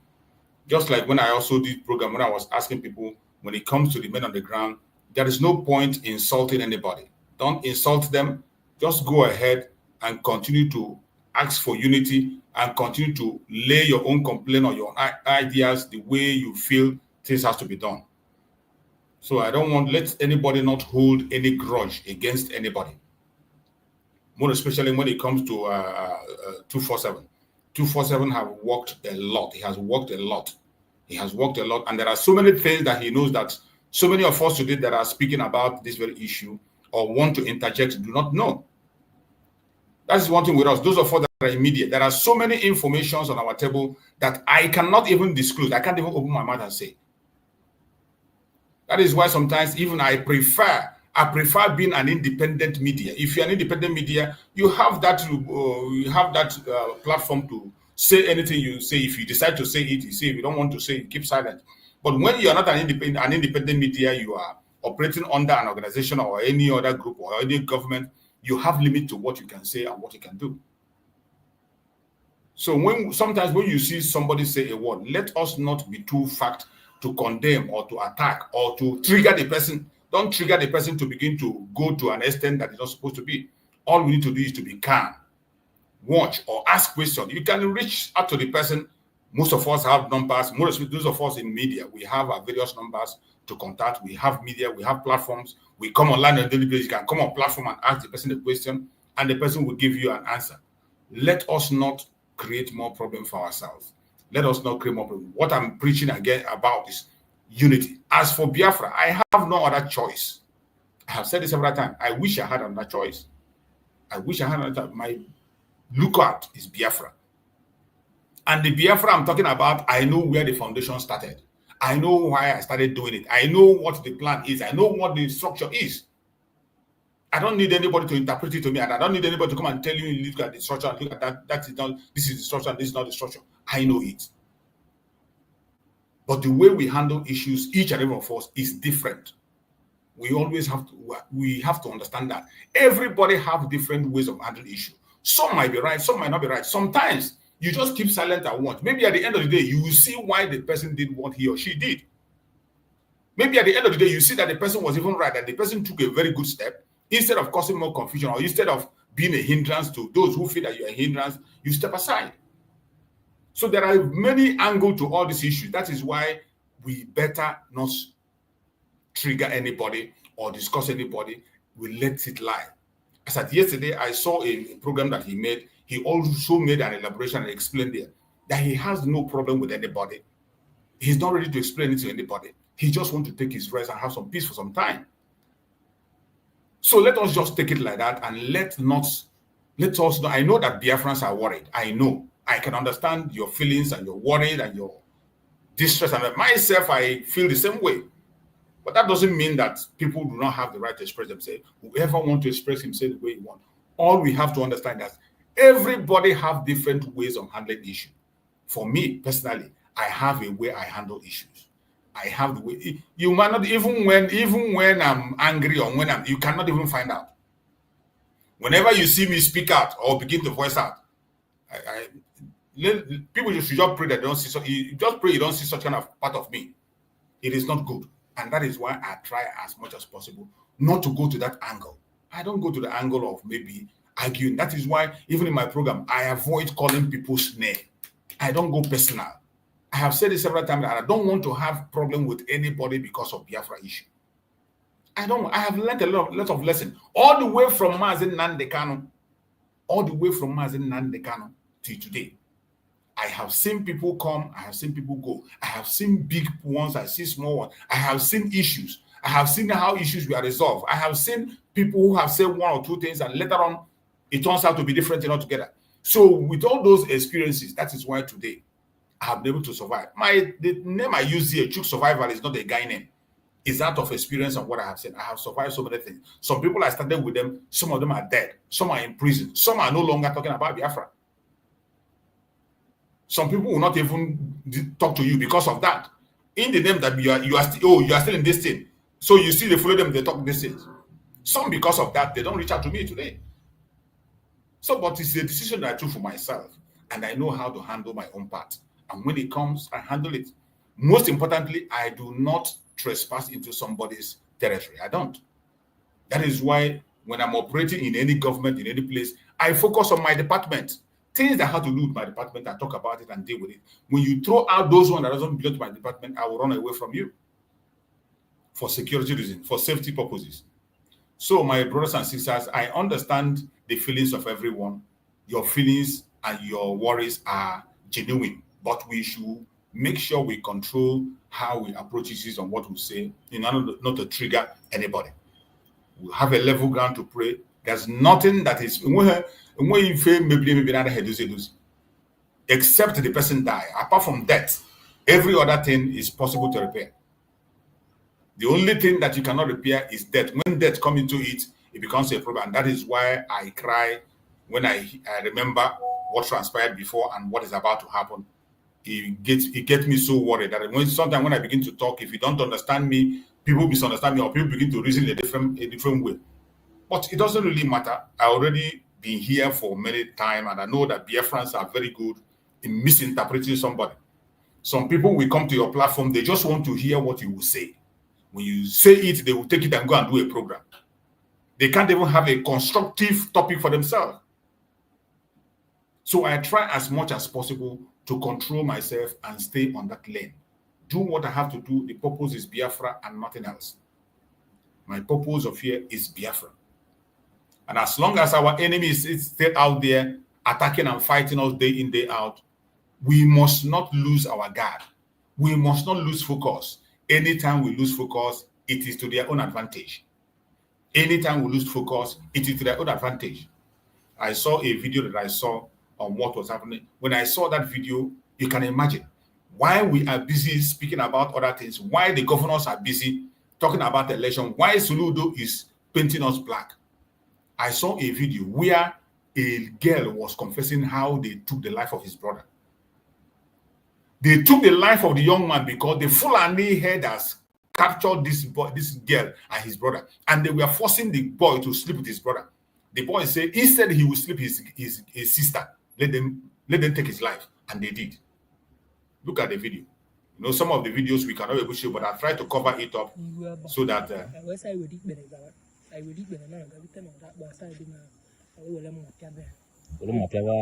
Emmanuel.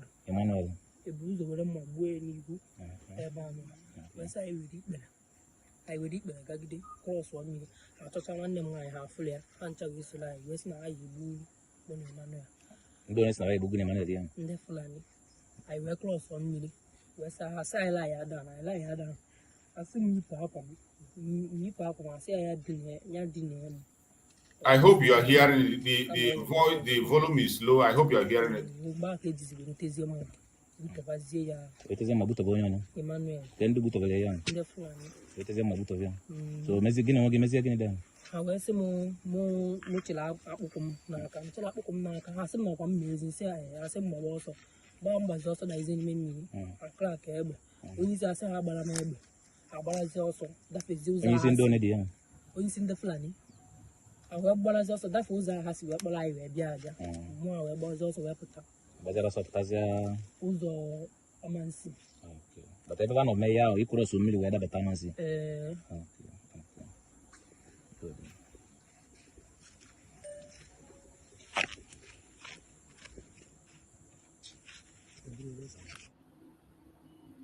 You see what transpired in this video. In case for those who did not hear, it was the girl was speaking in Igbo language.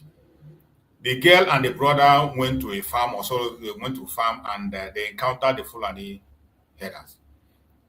When the Fulani terrorists met them, they told his brother to sleep with his sister. And the boy said, instead of him to sleep with his sister, let them buy him. They forced the boy said, instead he would sleep with his sister, they should buy him, and they buy the boy. They buy the boy, and they told the girl to go. When the girl was going, they wanted the girl said that the other ones wanted to open fire, and one of them said they should allow her to go, and that was how she survived. The body of the brother is there beside her. That is what I covered. You know, some of these things you can't show it in YouTube.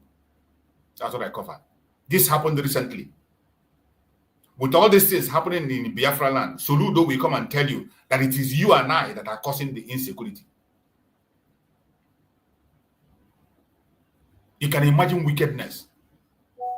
Those do not even carry it. They won't carry it. Who will report it? Soludo will not carry it. They will never report it. And they will not read he will not even read that meaning of making sure to kill that young man. is to reduce the men in the Biafra land. Exactly. They use the military, they do it, and they use their civilian herdsmen to make sure that every youth in Igbo land is being destroyed. That is their project. The Nigerian project is to make sure they destroy our youth. Our youths. I think there was a time that audio came out. That is the message. When they were going for operation, that Hope Uzodinma called them, that the mission was to take the life of every youth from 15 upwards. Yeah. That mission is still on. You know how people forget easily.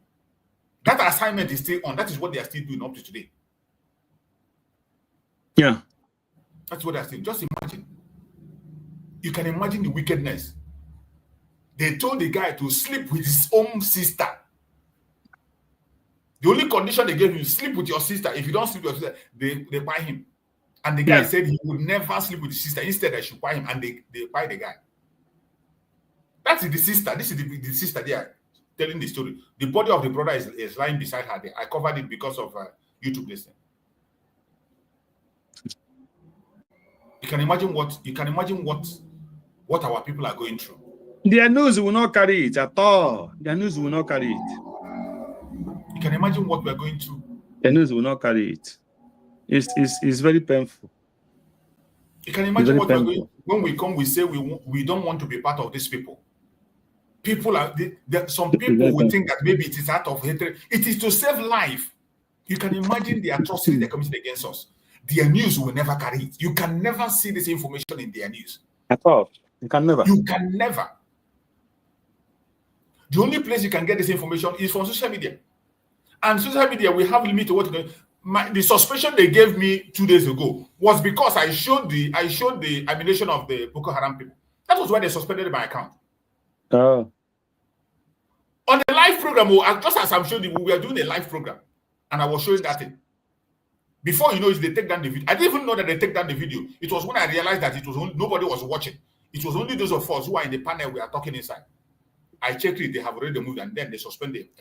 They suspended me from live stream. So many of these things that are happening, we can't even share it.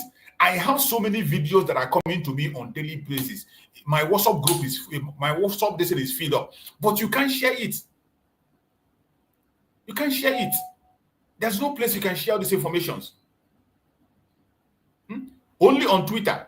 Only on Twitter that you can share most of the thing. Only on Twitter. That's the only place. If you put it on Facebook, you are gone. Facebook own is the worst. Facebook own, you don't even try at all. Even if this one was on Facebook itself, that even with covering it, they will still the mover. This is the danger that is facing us. That is why everybody that is aggrieved should come down, no matter your anger. Our enemies are rejoicing and they are waxing strong. That is the problem. That is my anger. They are waxing strong. That is the only thing. The only thing they enjoy is to see us being scattered like this every day. That is it. That is their aim. And anytime they see it, when they see that we are distracted, they are very, very happy. When they come to our platform, they say, you see, we are not reporting anything about them. It is about ourselves. They are relaxed. They will go back and focus on their election. Because that is one they have already told you that it is their birthright. The Janjaweed already said that it is their birthright. And if you see the way they are operating, their birthright. There was a program that Mazi Simon Ekpa did during the time of that time Peter Obi and Atiku was contested. If you check all the strong political parties that are there, the second man, if the first man is not a Fulani, the second man must be a Fulani. If the first man is not the second man was a Fulani. Even now, up to now, the same thing is still happening. You go to APC, you see their president, see the vice, a Fulani. This one they are forming new now. This one now they are forming. Peter Obi is going to join them now. You see Atiku Abubakar. You see Erifai. That is where Peter Obi go and put himself. Go to PDP now. If you see the number one man, either a Fulani, if a Fulani means number one man, number two man, you see him there. And these idiots that call themselves politicians, I don't know where their brain is. I can't just know what they want. I don't know what they want. I don't know what they want. A country that you know that can never, ever, ever, ever be saved.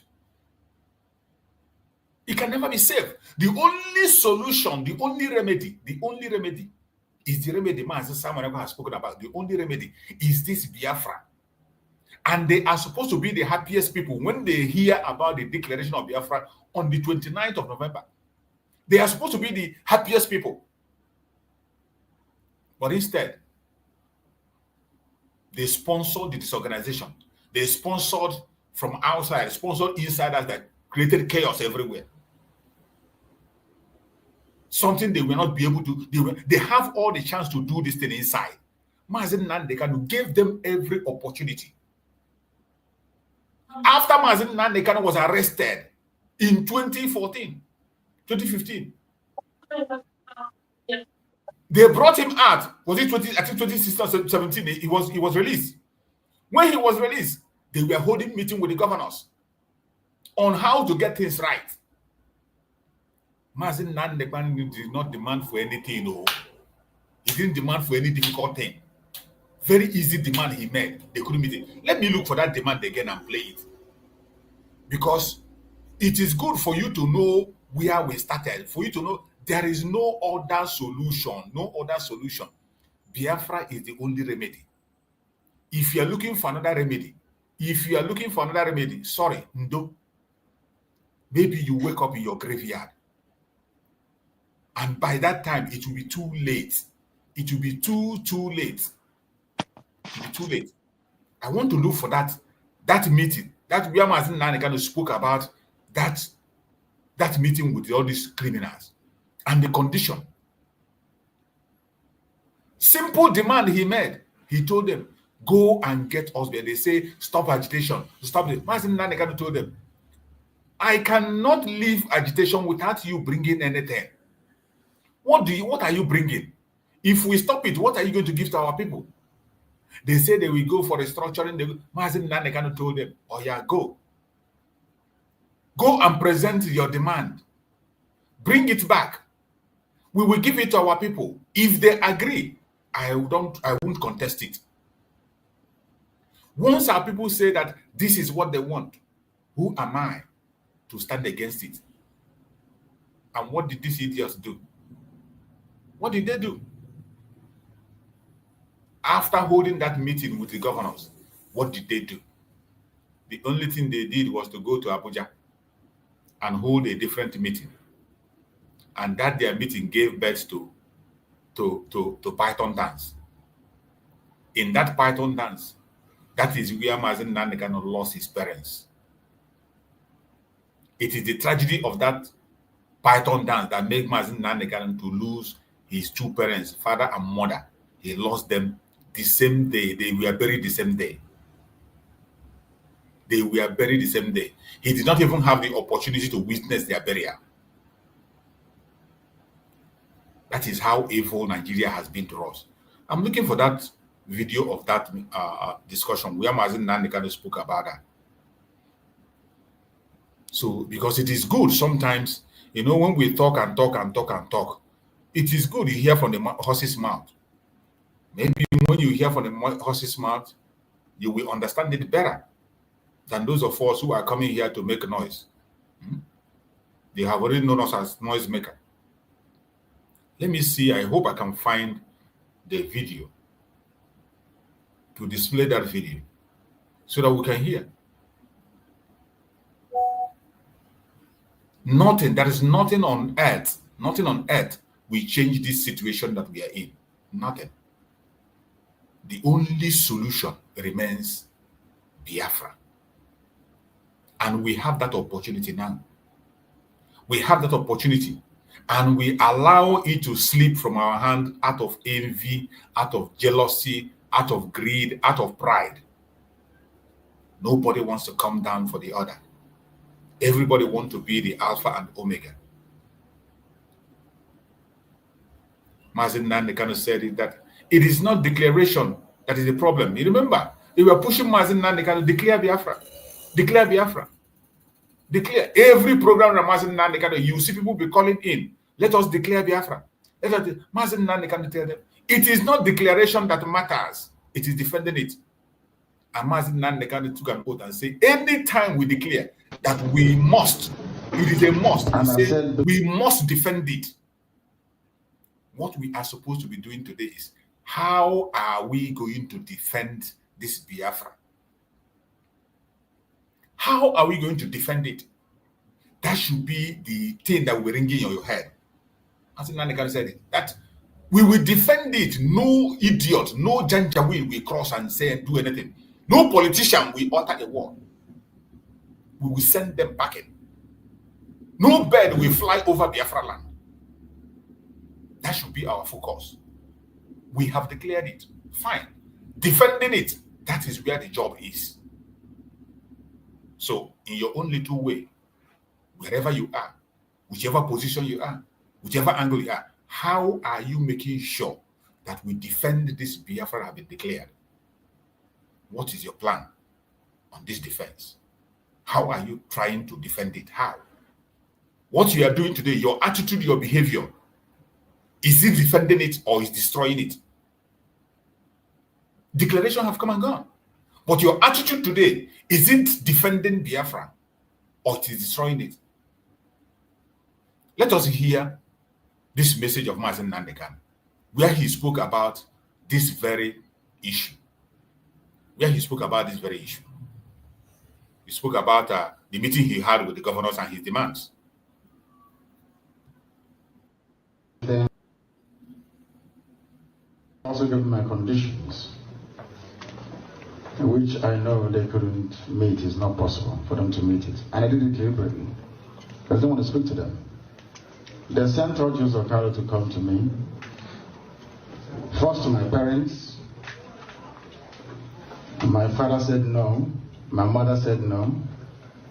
That where I stand is where they stand, in life or in death.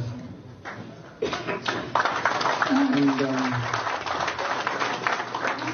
they came to prison. I was even from DSS dungeon. The promises came. The vice president, anything you want. You have a very beautiful wife, you better go and enjoy her than being in prison. Wow. Anything you want. And I said no. That what I want is a referendum to determine if you good people want to be part of the zoo or part of Nigeria, or part of Biafra. Choose one, zoo or Biafra. They said no. And Isibajo tried to make contact. When I came out, I don't know if I've told this story before actually, and Ohaneze hijacked it. I went to see Niawode in his house. We sat down, had lunch together, and I told him what my conditions were to lift the boycott in Anambra State, which they couldn't meet. And I said to Nwode very simply, go to Abuja and tell these people that these are what our people are asking for. I said to him, go and bring us something. Not for me, for everybody. He went there and started negotiating for a ministerial position for one of the children. I'm telling you, what I'm doing is fact, ask him. Somebody asked him, but you people are being called to Asorok because of Nnamdi Kanu. Why didn't you tell him that you're going to Asorok? He said it is for Igbo leaders. And once the powers that be knew that he hadn't IPOB support, they just gave them 5 million naira for transport and dismissed them. Hadn't Nyawodo remained with me? When the governors called me, I told them the same thing in front of Professor Ben Wabese. They said, oh, but Nwodo, Soludo, Bremad is upstairs. Do I want them to come? I said, no. Government House Enugu. The former DSS director came with his bags of money. in euros, in white sacks to bribe. Ask anybody working in government house in Enugu. I said, no, I don't want to see them. Not because I want to be the only cock crowing, no. Because of consistency. Can you last? When you're tempted, are you going to succumb? Can you sustain this very effort we're making? So they have come. And I gave them my conditions which they can never meet. Open Warri Seaport, open Iguacha Seaport, open Calabar Seaport. Make Enugu an international airport where we can fly to US and come in at will. Build Iguacha Enugu Onitsha Enugu Express Road. Complete second Niger Bridge. Are these things difficult? No. As I'm telling you this, go and ask them in Asarok if your friends there. They have the piece of paper I gave to them. They ran away. Because some Igbo men were busy gossiping, saying if you allow him, when he finishes fighting Nigeria, he will come here and fight us and kill all of us. That's what they said. And you know one other thing they said? They told every Igbo billionaire around the world that nobody should give me one dime. Ask them that if you give Nnamdi Kanu money, he will go and buy weapons. That nobody should give me anything.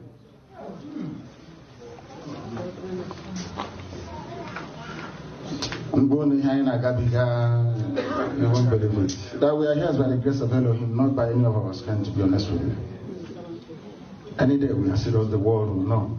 How do you want Canada to regard the Biafra referendum or even USA? The people that the ambassador knows are the governors, or maybe Hanese. Did you people not hear that British government went to Biafra land when I was in prison? Oh my goodness. The British High Commissioner was touring everywhere. When they wanted to kill me, went to Obi of Onitsha and asked him, what do we do to Nnamdi Kanu? That one said you can kill him if you want. They went to Atusia. Atusia told them you can never touch him. If you touch him, this person will burn.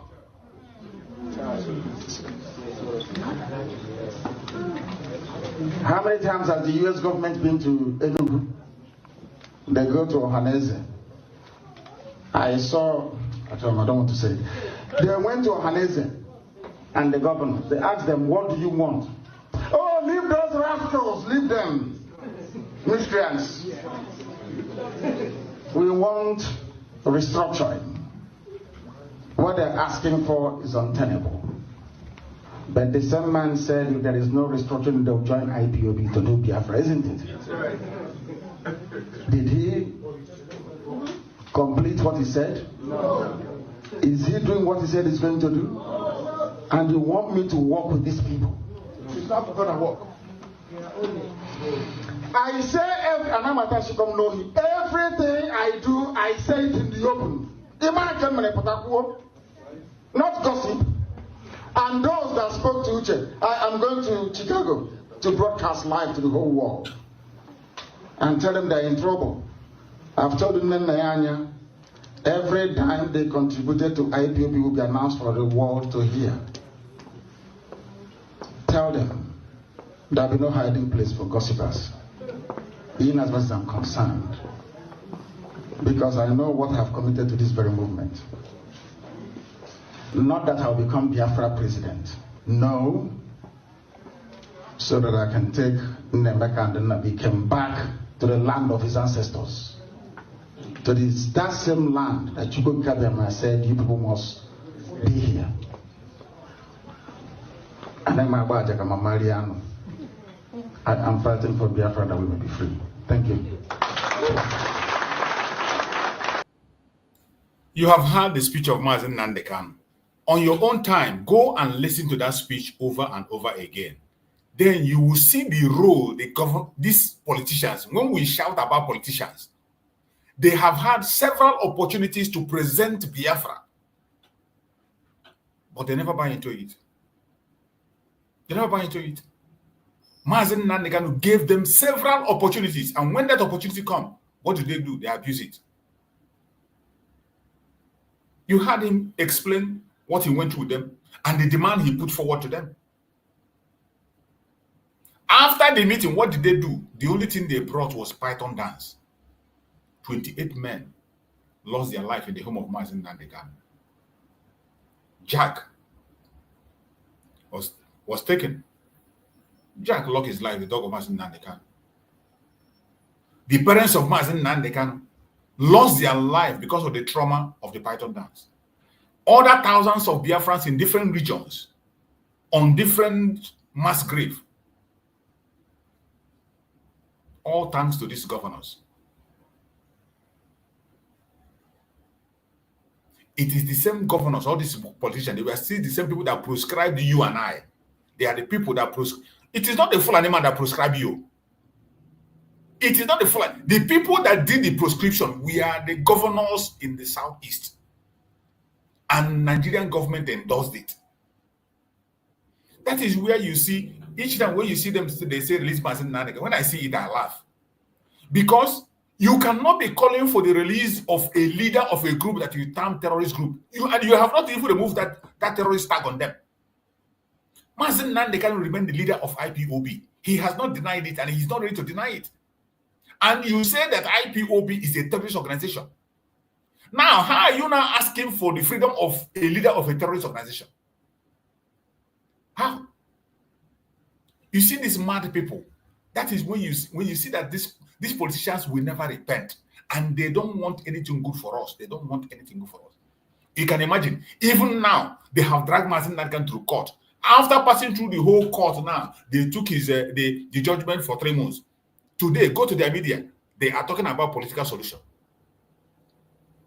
Political solution. After 5 years, he has passed through the case. He has won his case, both international and local. And they are still talking about what is in that political. So what is political? What is that political solution that they are looking for? What is it? That is why when you see anybody that is a politician and you don't run, you see a Biafran that is a politician and you don't run, that means you have a serious injury in your leg.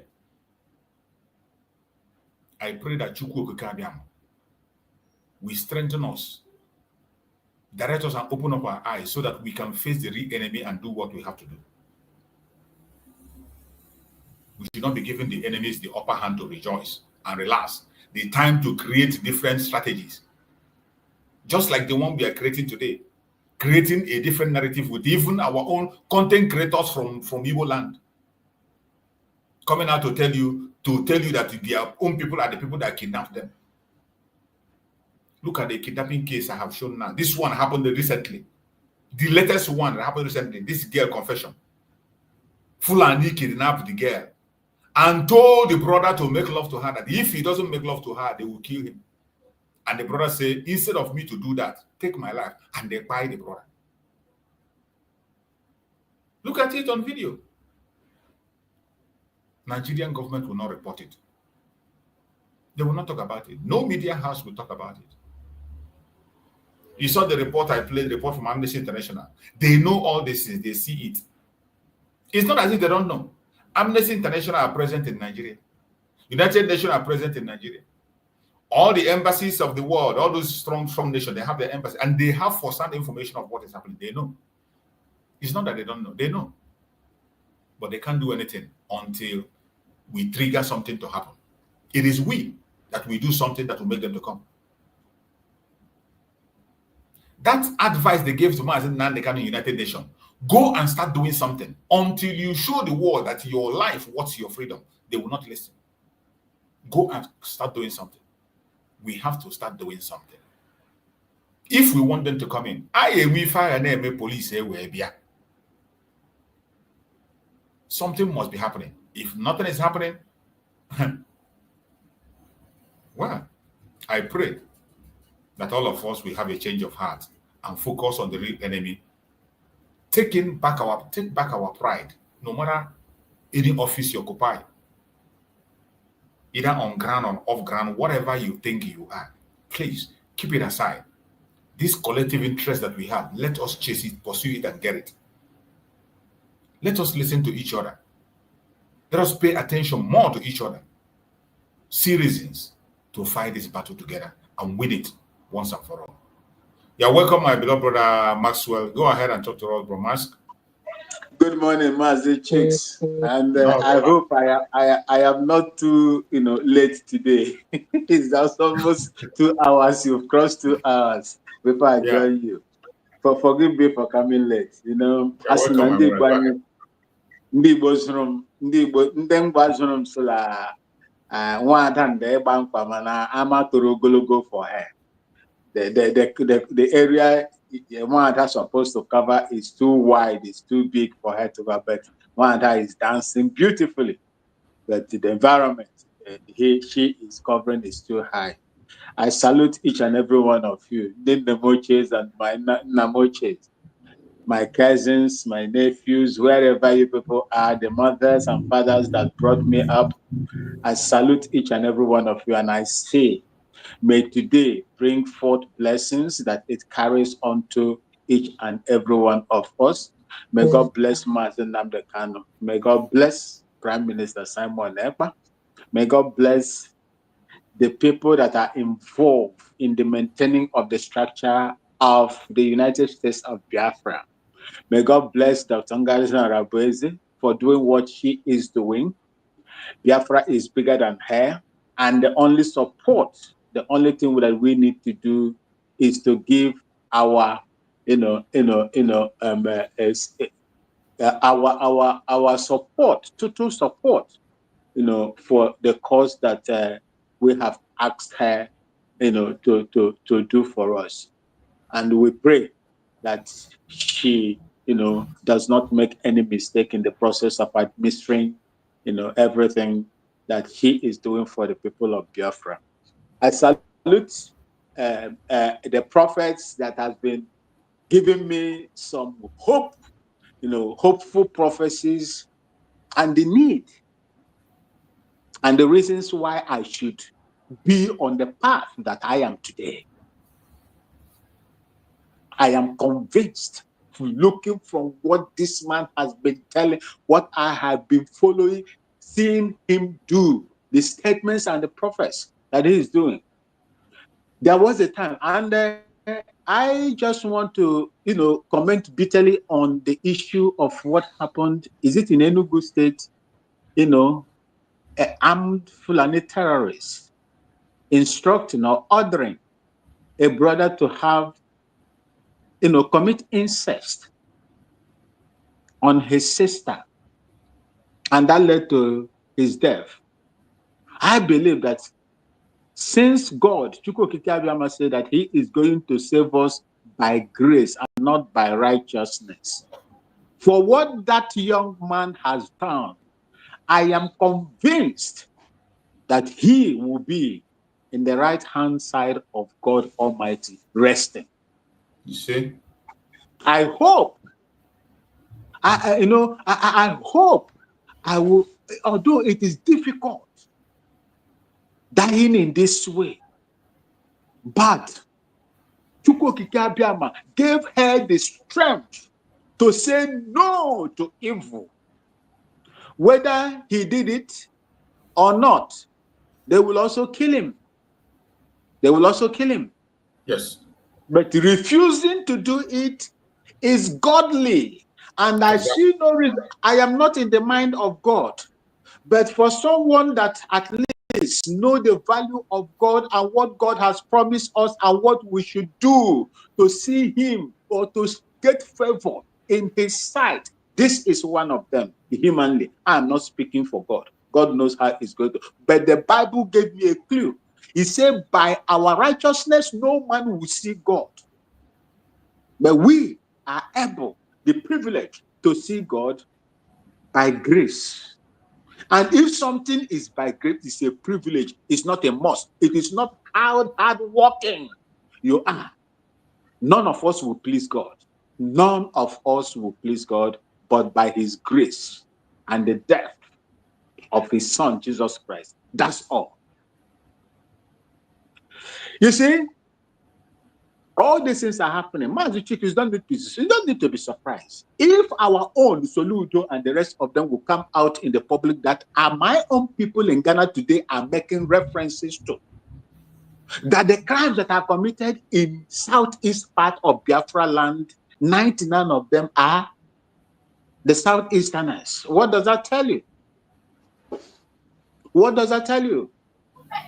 Is it a different person that is fighting us or we amongst ourselves? Go and look at the splinter groups on Space and YouTube and everywhere on social media. Go and look at what they are saying about us. People that you were together, chasing the demons in the night, the evil spirits in the night, they will come. They are not coming out in the daytime to tell me and you, or you and I, that Mazi Chooks and Awimbun, you people are smelling like demons. That is who we are. That is the kind of, but they cannot pay the same nama. It is only their own brothers and sisters they will use to learn how to fight. How to knock heads, they will do it against their own brothers. Whereas others are supporting, aiding, and abetting those that are even committing evil. You that is fighting for the freedom, you're not fighting to invade anybody's space. You are fighting to be recognized as a person in a place that you are not recognized. You are fighting to maximize the ingenuity that God has given you that has been subtly buried by the system. You see, some people amongst us will come out and begin to tell you that no, look at what is happening. Even the one, Soludo, go and see the video that is in the market. A man came out and was doing devotion in his shop, not on the street, in his shop. He sent those, irresponsible, redemptive individuals to go in there to arrest him. But thank God that the guy and the rest of them in that market stood their ground and chased them away. The that man has introduced, established in Anambra. Tell me what will be of their fate if Soludo happens to, lose out in the governorship election that is forthcoming. Who are they going to be? They will become unknown gunmen that will be terrorizing our people again. That is what they have succeeded in doing. And this is the advice from their, caliphate masters. Establish and support them, knowing fully well there is going to be a long-term negative effect on our society, whereas these people are there. Check, for instance, that they are, let's say, about 400 or 4,000 of them today, handling weapons, trained in order to do that. When Soludo goes out and another person's come in, what will happen to this? What will be their fate? You have automatically employed people that knows how to manipulate weapons in order to, make their own end meet. That is what they are going to do. Creating another evil in Anambra State, considering the volatile nature of Anambra State already with the Agboros and Taos and the rest of them. This is what they are now support. And be careful that this man is gearing. He has visited Tinubu, the APC, the leader of the APC, severally. And that is where we are today. That is where we are today. And I'm also here to tell you that God will always fight for us. We must try as much as we can to do what we have to do as human beings and leave the rest to God. I've been shouting this on this platform and other United States, Biafra platforms. 4 hours ago or 5 hours ago, a federal court in Canada has proscribed APC and PDP as terrorist organization from today, because one politician, I think Eharaboba, is it Eharaboba or something like that, went there with his family seeking asylum You use your organization, your political organization, your political experience and influence to destroy Nigeria. Then you are running away from the same country that you have destroyed with your political irresponsibility to Canada to go and seek for asylum. Why couldn't you seek asylum in Edo State, in Lagos State, in Kanu, Lagos State, or Abuja, Katsina, or Maiduguri? Why are you running away from the same? Why are you running away? You are running away from the same country that you looted, that you contributed to destroy. You contributed to kill those that wants to be free, those that wants to live. That contraption. Now you are running away from it to go and seek asylum in Canada. But glory be to God, he is facing instant deportation because his asylum has been refused, and that court proscribed APC and PDP as terrorist organization by Justice Ngo. Her name is Ngo something. Yes, that is what is there right now. That is what is there. That is to tell you how the world have seen the country. I like such breaking news. Good. It is there. It is there. The federal court in Canada, not even high court, not state court, a federal court in Canada, presided over by someone they call Ngo, Ngo. I don't know whether it is our own Ngo or so. I don't know. Ngo, that one be like Biafra name. So they proscribe them. They proscribe them as terrorist organization, APC and PDP. Let me tell you, there is nothing different from the terrorists Boko Haram, Lakurawa, Mahdi, armed Fulani terrorists, ISIS, ISWAP, and the rest of them. There is no difference between PDP, APC, and the rest of them. I'm telling you the truth. When Mazi Nnamdi Kanu told you that by the time he is done with Nigeria, anywhere you go to, you say you are a Nigerian, they will stone you. Is it not what is happening? Now they have started stoning Eharavba. That's his name. I don't know. I don't know if I'm pronouncing it well. Eharavba or something like that. By knowing fully well that he is a Nigerian, they have refused him, and he is going to face instant deportation back to that same country that he destroyed and tried to run away from. Biafrans all over the world, I am here to tell you, encourage you. I'm not here to, to order you around. No, I am here to support, and I'm here to encourage you. If you can see someone like me from a different father who is fighting and speaking the way in all platforms, I do not know the reasons why you cannot do more than I have been doing. I don't know the reason why you will stand and criticize some of us that are coming in.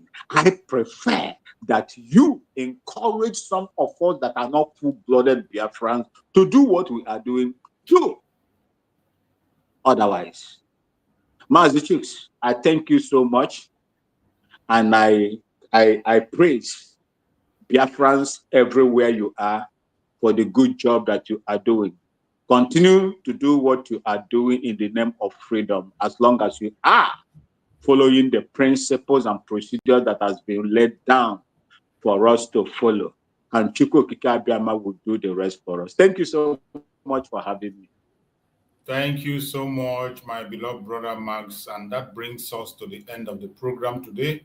I appreciate everyone that have been part of this program, wherever you are watching us from. Either you are watching on TikTok, or you're watching on Facebook, or you're with us on YouTube. I appreciate you. And I urge every one of you to go and follow up on my backup channel so that what happened before will not happen again. You know, when they suspended us, I went to that very platform to continue to get in touch with Biafra, but so many of us are not aware of that very platform. This is Biafra Exodus TV. If you have not subscribed to that very channel, please go and subscribe to Biafra Exodus Hard Talk TV. So anytime they suspend us from this channel, we can have our program over there. Just like when we are serving the suspension. Okay. Just like as we I are see, Mazi Chicks. Mazi Chicks, you know, say what you are saying. Sorry to. There was something happened. You know, I do not receive notification from you. I only go once I know the time. I will only go to YouTube and search for your live program. I don't get it anymore. I don't get your notification. It's not only you. Many people are complaining. They shadow ban our program. They shadow ban it. What you have to just refresh your subscription and see whether if it can kick off. Just turn your subscription or the subscription, turn it off and turn it on again. You make it on and off and make it on I have done it. I have done it severally. I have done it again. The reason why I believe this is that we should be prepared for, you know, the incompatibility if it is my elder, my father, Chiwe Telago. Be prepared for any incomplete, go and subscribe, because there is an attempt. Let me leave it there so that I will now go back and you know, subscribe on this particular backup channel. Thank you, Mazi Chief. Thank you so much, my beloved brother Max. I appreciate you. Thank you so much. So as I was saying, that is the challenges we will face, and it's going to get more tough. You see, we were on a live program when they suspended us. We are holding our live program, and we got suspended. So this kind of a thing will continue to happen until we are free from the Zoological Republic. So that is why we have backup channels, so that anytime we have suspension on one, we go to the other one. So every one of you should try and subscribe to this very backup channel, Biafra Exodus Hard Talk TV. I hold evening program there also. Every evening I conduct program there and on this platform. So I use a double anchor on the evening time to anchor on the two to keep the platform alive. So make sure you subscribe there so that anytime we are restricted in one, we use the other one. We don't own the social media. Remember, that was why our Prime Minister was building a social media network before he was taken away. Our Prime Minister was building a strong social media network where we can be able to express ourselves and share information that we need to share. Because there are so many informations we cannot be able to share on YouTube because of the restrictions, and we have to obey them. We don't own the network. The owners of the network give you instruction, you must obey. That is where we are. So try as much as possible. If you are not in that platform, go and subscribe to Biafra Exodus Hard Talk TV.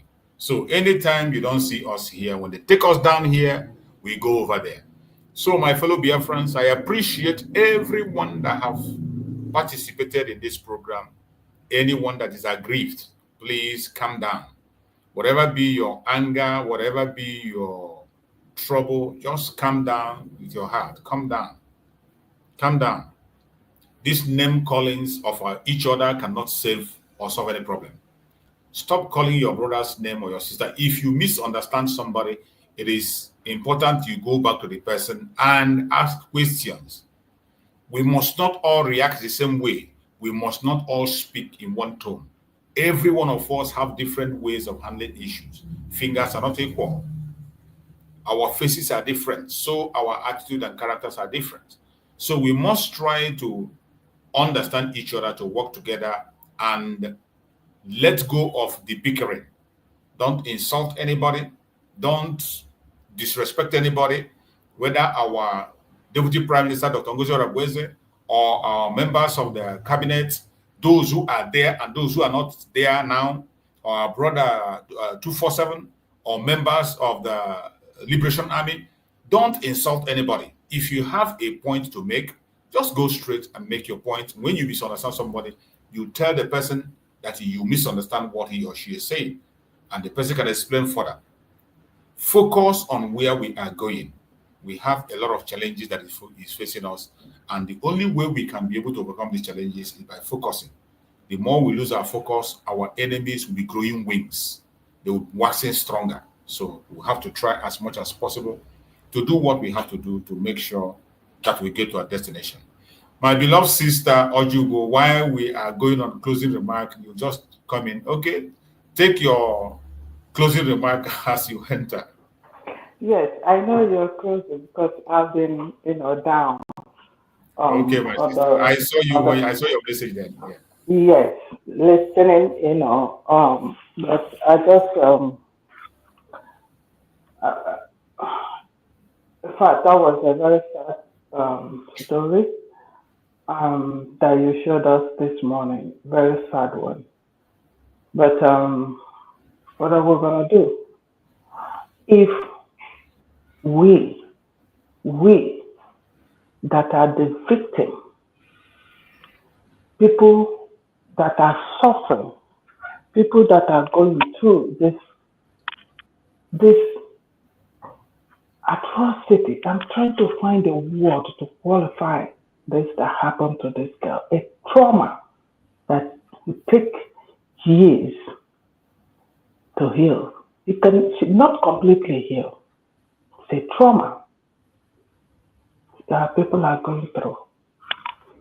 But this is what our platforms, everybody should carry this out. Every platform should make sure this goes viral. It's not this person, that person, this. No. This is one of it that will stop, bringing anything about Nigeria, the atrocities they are committing, because the news can never carry it. It's us that will let the world. Yes, it's us that will let the world know what is going on.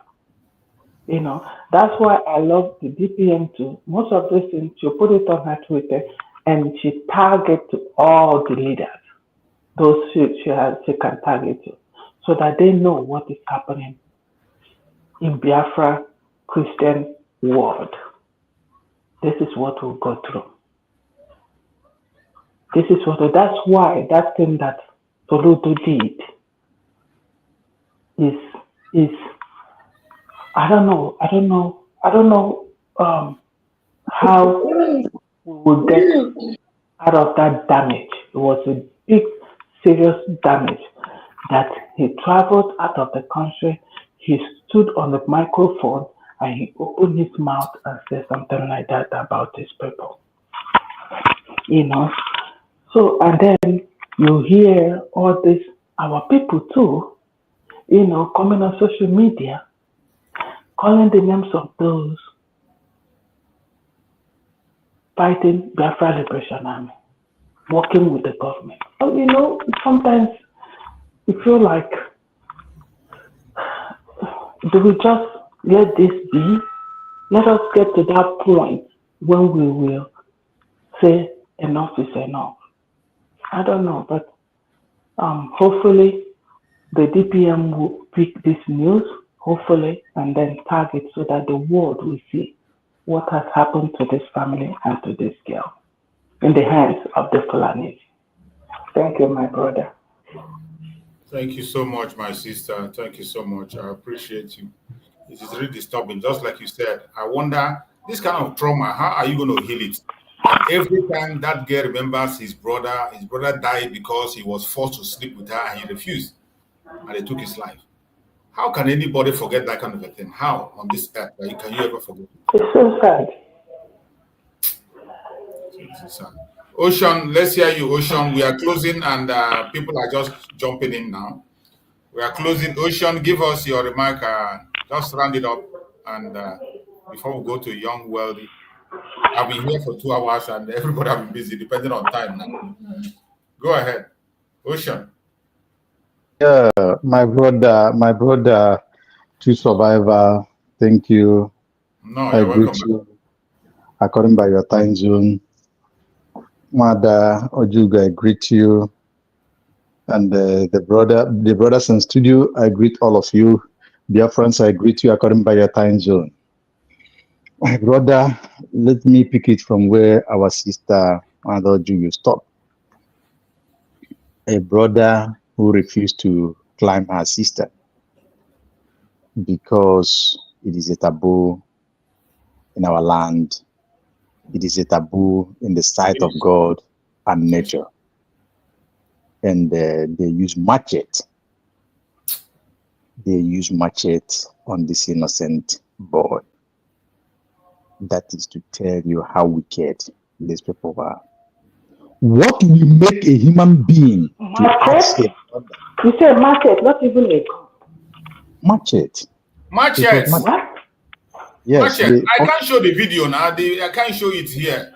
I can't use this. They use the machete to flog the boy in his head. They use the machete to flog the boy first, then they use it to, start to cut him. Why the boy said no, instead of him to do that, they didn't kill him. So you went through torture.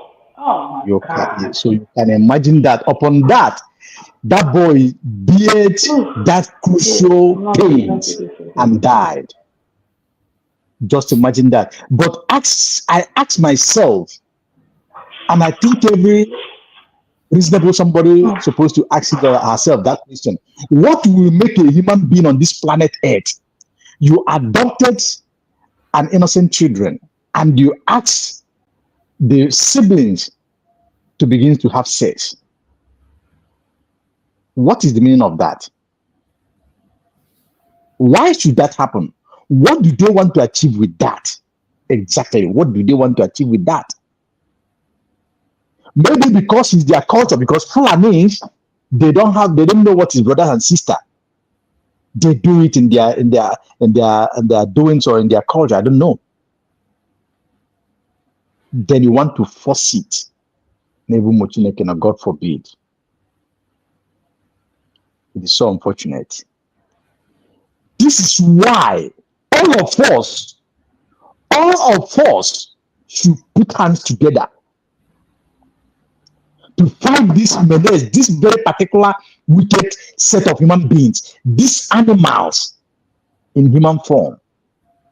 We must have to do everything possible in any means or any form to make sure that we take them out of our land. This is so heartbroken. Now, coming to what Mazi and Kanu said.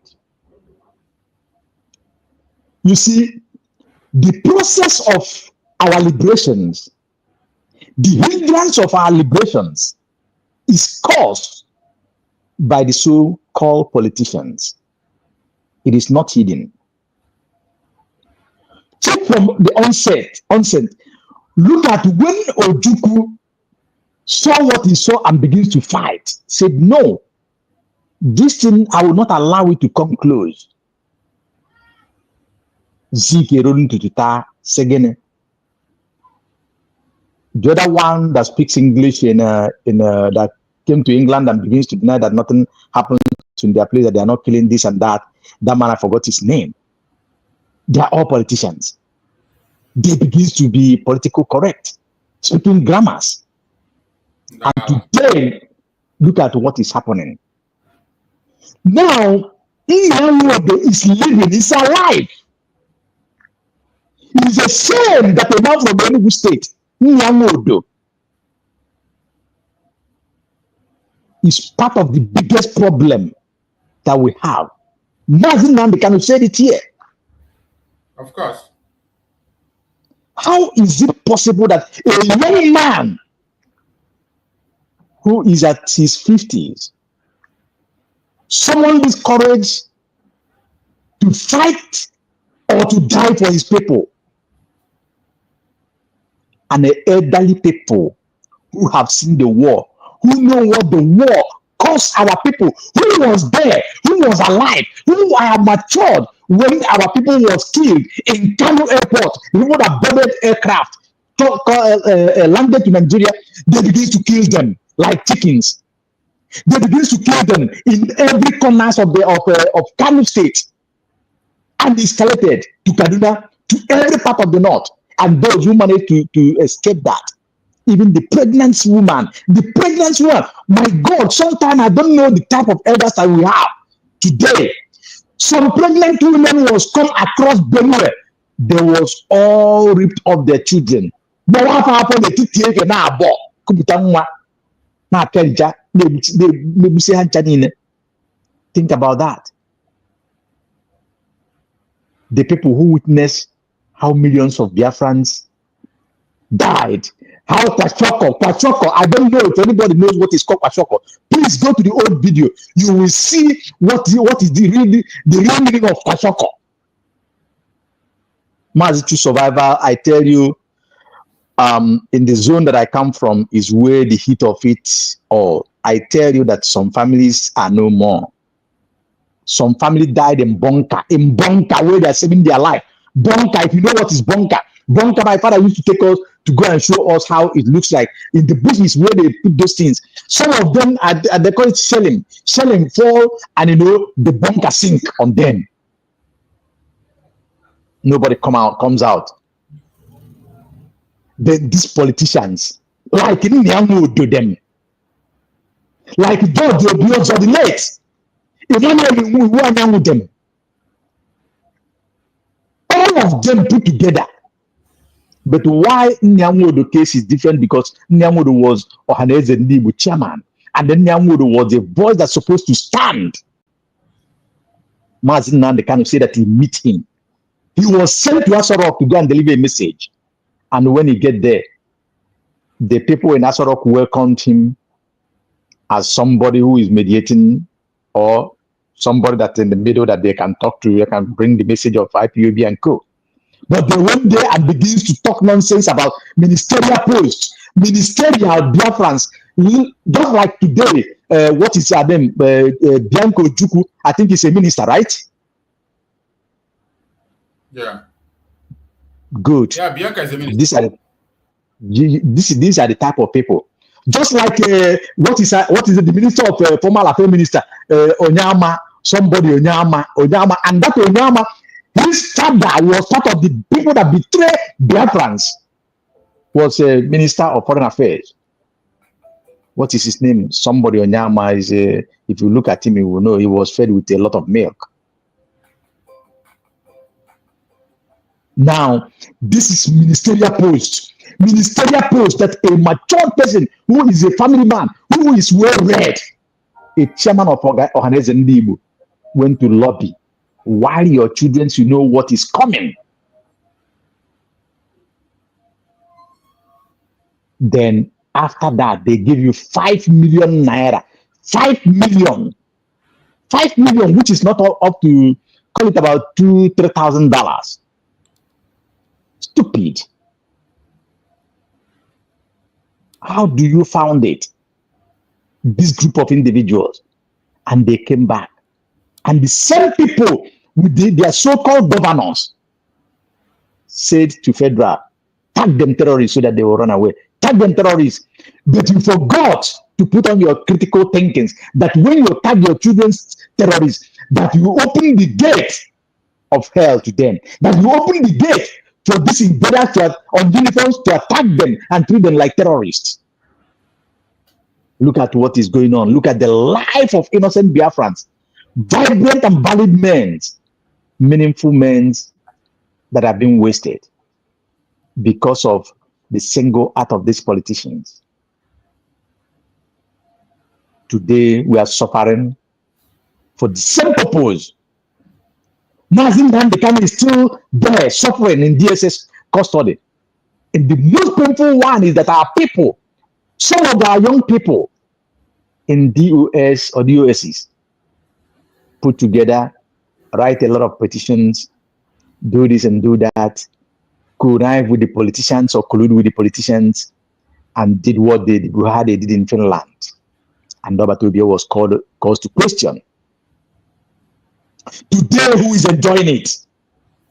Who is enjoying the incarceration of our leaders with liver?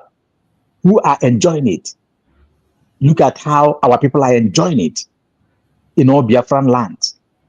Look at the bloods that are letting. Look at the people that have been killed or killing on daily basis. Look at how we are enjoying that.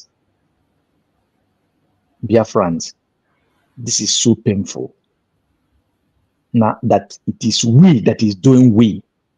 The Igbos, that the Biafrans that we had their history, those who fought like warriors. No.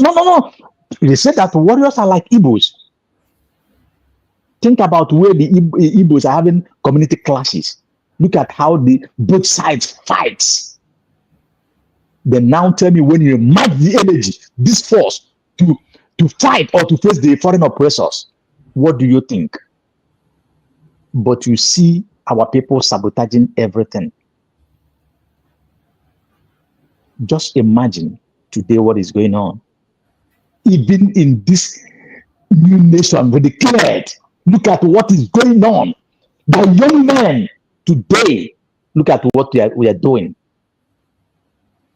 The one that breaks my heart so much is when you know the truth, when you know that what you're doing is wrong, and you continue to do it to the detriment of your own people. Are we okay? This pastor, nonsense pastor, the politician of Yoruba land, what is saying, Tunde Bakari, said that Igbos are cursed. And people was in his church that day, said that they needed to do so many things. That is why they cannot govern and say they cannot govern Nigeria. Did you really agree with that, Igbos? Did we really agree with that, Biafrans? The Yorubans say the same manner. Most of them have uttered such a word. Is that true? That you yourself is making it possible. You yourself is making it a reality. Mazi and Kanu said that any day we declare Biafra, that we will defend it. And Mazi Simon stood on that, and we are defending it with everything. Mazi Survivor, think about 1 year ago or a year plus ago, what is happening? Do you understand? I hope everyone will understand what I mean. Those that are crying today, what is going on? You make it possible for this nonsense, to be happening, and this mayhem be meted upon us. And you still come to social media and talk. Some of us pretend that we don't know what we're doing. Why in your conscience that you really you are doing harm to this struggle. You are doing harm to this liberation. You are doing harm to this resignation. You are doing harm to this new government, this new nation Biafra. You know that very well. If you look at some elders, they live in Europe and America. Some of them, I saw the man, Imam Madawu, when I look at his face, he's an old man that supposed, at least he's supposed to, if he's a genuine, God forbid, if I get to that age of life, I will behave like, God forbid that anybody that behave like that, let heaven and earth forbid that person. He doesn't supposed to live, because no kenamara iguana. Any Okenyobuna that will be in a home and allow his children to be fighting, allow his children to be misbehaving, causing their own life, that Okenya is more than evil. Like, I don't know, in California, like the one in Canada, I don't know what they call that woman. I don't know if it's a woman or a man. I forgot the name. Oh my God. I'm just mentioning some few names. At least you see that these people, they have come to age. They have come of age. Even the one called himself his highness. He's in Italy, academic highness. Just look at them. I saw professor, well read. Even if you have grudges on human being like you, don't you reason with your education? Don't you know what is common interest, national interest, public interest? Why don't you put it in your front first? Must you destroy because you don't feel good about somebody? It is grieving the heart of Biafrans. Mazi and they can reject dollars, reject VP, vice president, rejected oil wealth, rejected bunch of money. Massachusetts, you played it here. They came with sack of euros and pounds. white this in the way Mazi Nnamdi can put it. Mazi, to survivor, tell me how many people, the people that you are seeing today that are causing this kind of problem because of a little token, how many of them will reject this sack of money or this type of post or position that was promised to our leader, Mazi Nnamdi Kanu, to become the richest man, one of the richest black man on the earth or in Africa? To become the vice president of Africa. Yes. Biafra land. Good. To reject vice president while you are running for ministerial post. Biafrans, it is a time. It is a time. It is a time for us to wake up. It is a time for us to wake up. We did it in my zone when some notable say that they are richest one or with a private jet and this and that. Try to impose somebody in this right from his own polling unit. People like us, stop that person that is putting there. Why can't we Biafrans reason? Forget these people and what they are doing, and again deal with them, because you see these people, they are just few in number. How many they are? There is always a way to go around, because we cannot continue like this. I didn't know that this type of program will come out on today on my survival program. Last 2 days or 3 days ago on a Mazi Exodus program, he asked me this question. This just similar to this. What would they give me for me to change my mouth or talk otherwise and things? And I give my submission there.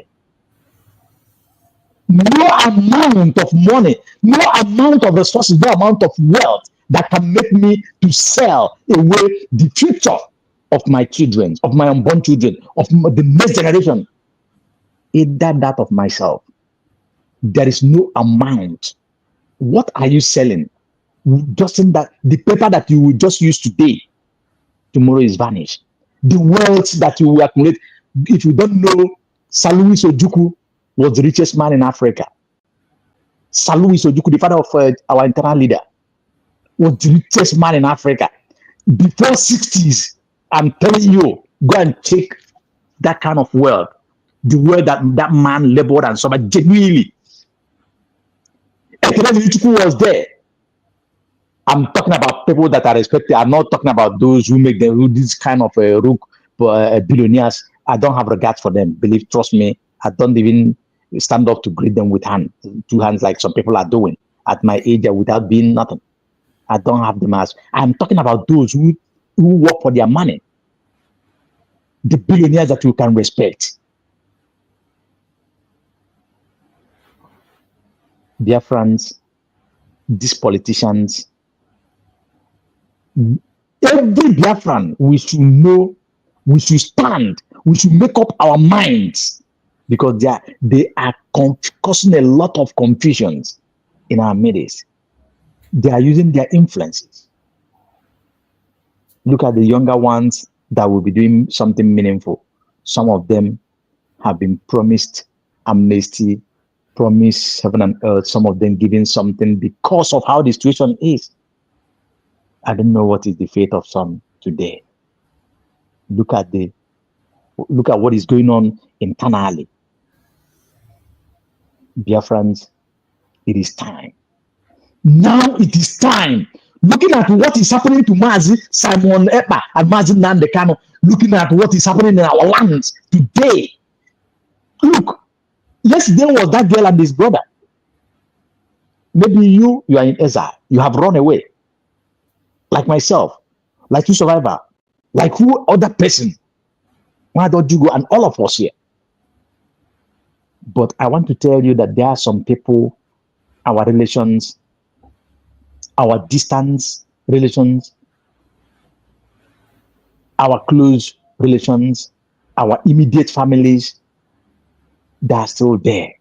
When they are touched, you are touched. And I want to ask you, how long will you continue to run? How long? You see some people that are in their 60s, 70s, 80s, and 90s. What is your spirit telling you? Are you going to die in foreign land? Are you going to be buried in foreign land? Even if you choose to die and buried in foreign land, will you allow your people, your children, your generations to face what we face today, or what our old people face in the hands of all these foreign, these colonial masters, that they have claimed that racism have gone, but today racism have begun? Know what is about to happen. Run before the rain begins to. We should do our best to support this government of United States of Biafra, led by Dr. Ngozi Orazabalaeze at the moment. Let us run as fast as we can. Let us ignite that excess speed for us to actualize all what we needed to. You can do it. A boy was killed just yesterday with machete because he refused to sleep with her sister, because that boy is well trained and cultured. He lost his life. Think about what the family will be facing. And if that did not happen, look at how much they will call for the family before they release them. That money, are you happy giving it to those who you give the money? They will use it to buy more things that will make them to adopt other people, kidnap other people. Are you happy to do that? But every Saturday, calls are made all over the world. Just come out. You know what is tangible. You know what you're earning. You know what your business worth. Support this movement. Support this movement, because before we stop these people, why are we not stopping them today? Remember when it happened at Four Corner, when the former governor was there, what is his name? Ugwani, Fani Ugwani was there, and there was a lot of killing going on in Enugu.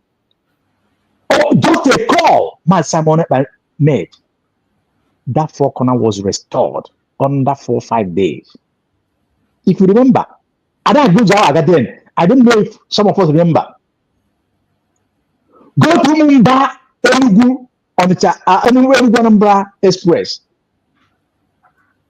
It was no-go area.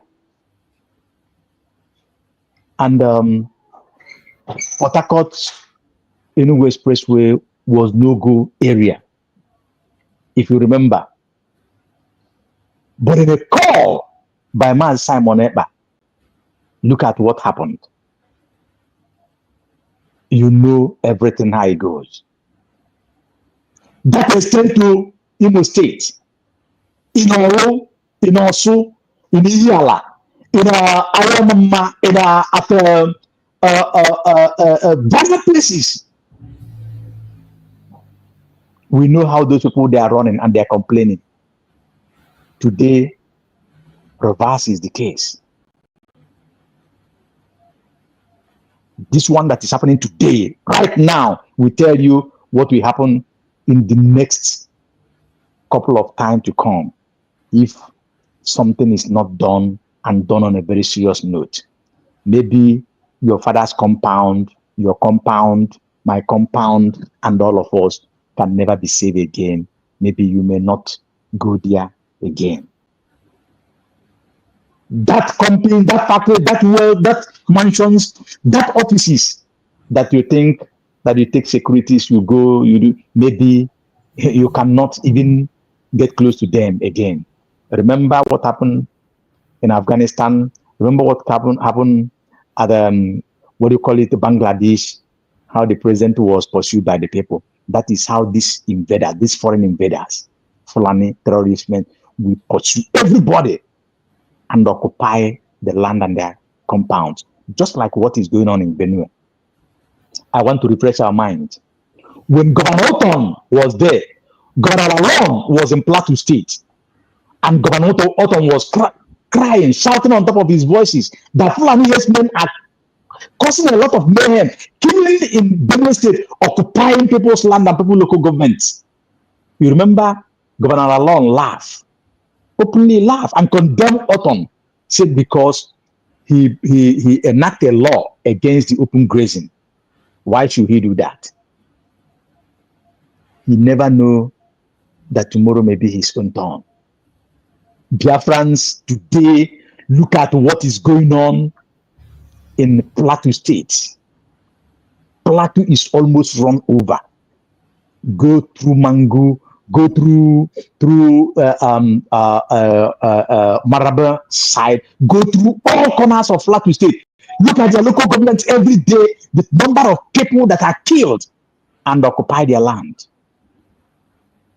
I wouldn't like to go on and on. Southern Kaduna was almost gone. Biafrans, if these people will do this type of a thing to the people, some of them that have sizable number of Muslims in their places, some of them that was those that fought against Biafra in 1969, if they will be doing this kind of a thing to them, what do you think about you? What do you think about them? You that is an Igbo man, me that is an Igbo man, that is well-headed, what do you think that will happen to you when you get to your own turn? The way they killed that small boy that refused to have carnal knowledge with their sister will be a child play, because they will just cut everybody like vegetable. They will just cut everybody like just piece of fish. This is a lesson for everybody, and this is a call of wake up, a call to wake up on what you're doing, because you know the right thing to do. Like I know the right thing to do. Sometimes you see some people mocking on what they're doing until they get to their turn. They begin to shout. Then look at the properties of Biafrans in the north. What is going on? Every day demolitions are going on in Lagos. What does it entail to you? If you don't fight to restore your own, because now our people say Kabonya Adena. And if you don't fight today, if you don't do things to restore your own, mind you that tomorrow is pregnant and the danger ahead, I don't know if you can live to contend with that. Mazi Survivor, I thank you for this program, and I thank you for this video that you played here. It's another wake-up call. And such a video should be always played about, because if it is to be, anyway, this is Bible on its own, because from generations to generations, people will watch on this. Prophecies that a man gave on his own eyes, and those prophecies, all of them comes to pass. Tell me why you will not listen to such a man. Tell me why you will not hearken to such a voice, such a spirit, such an idea.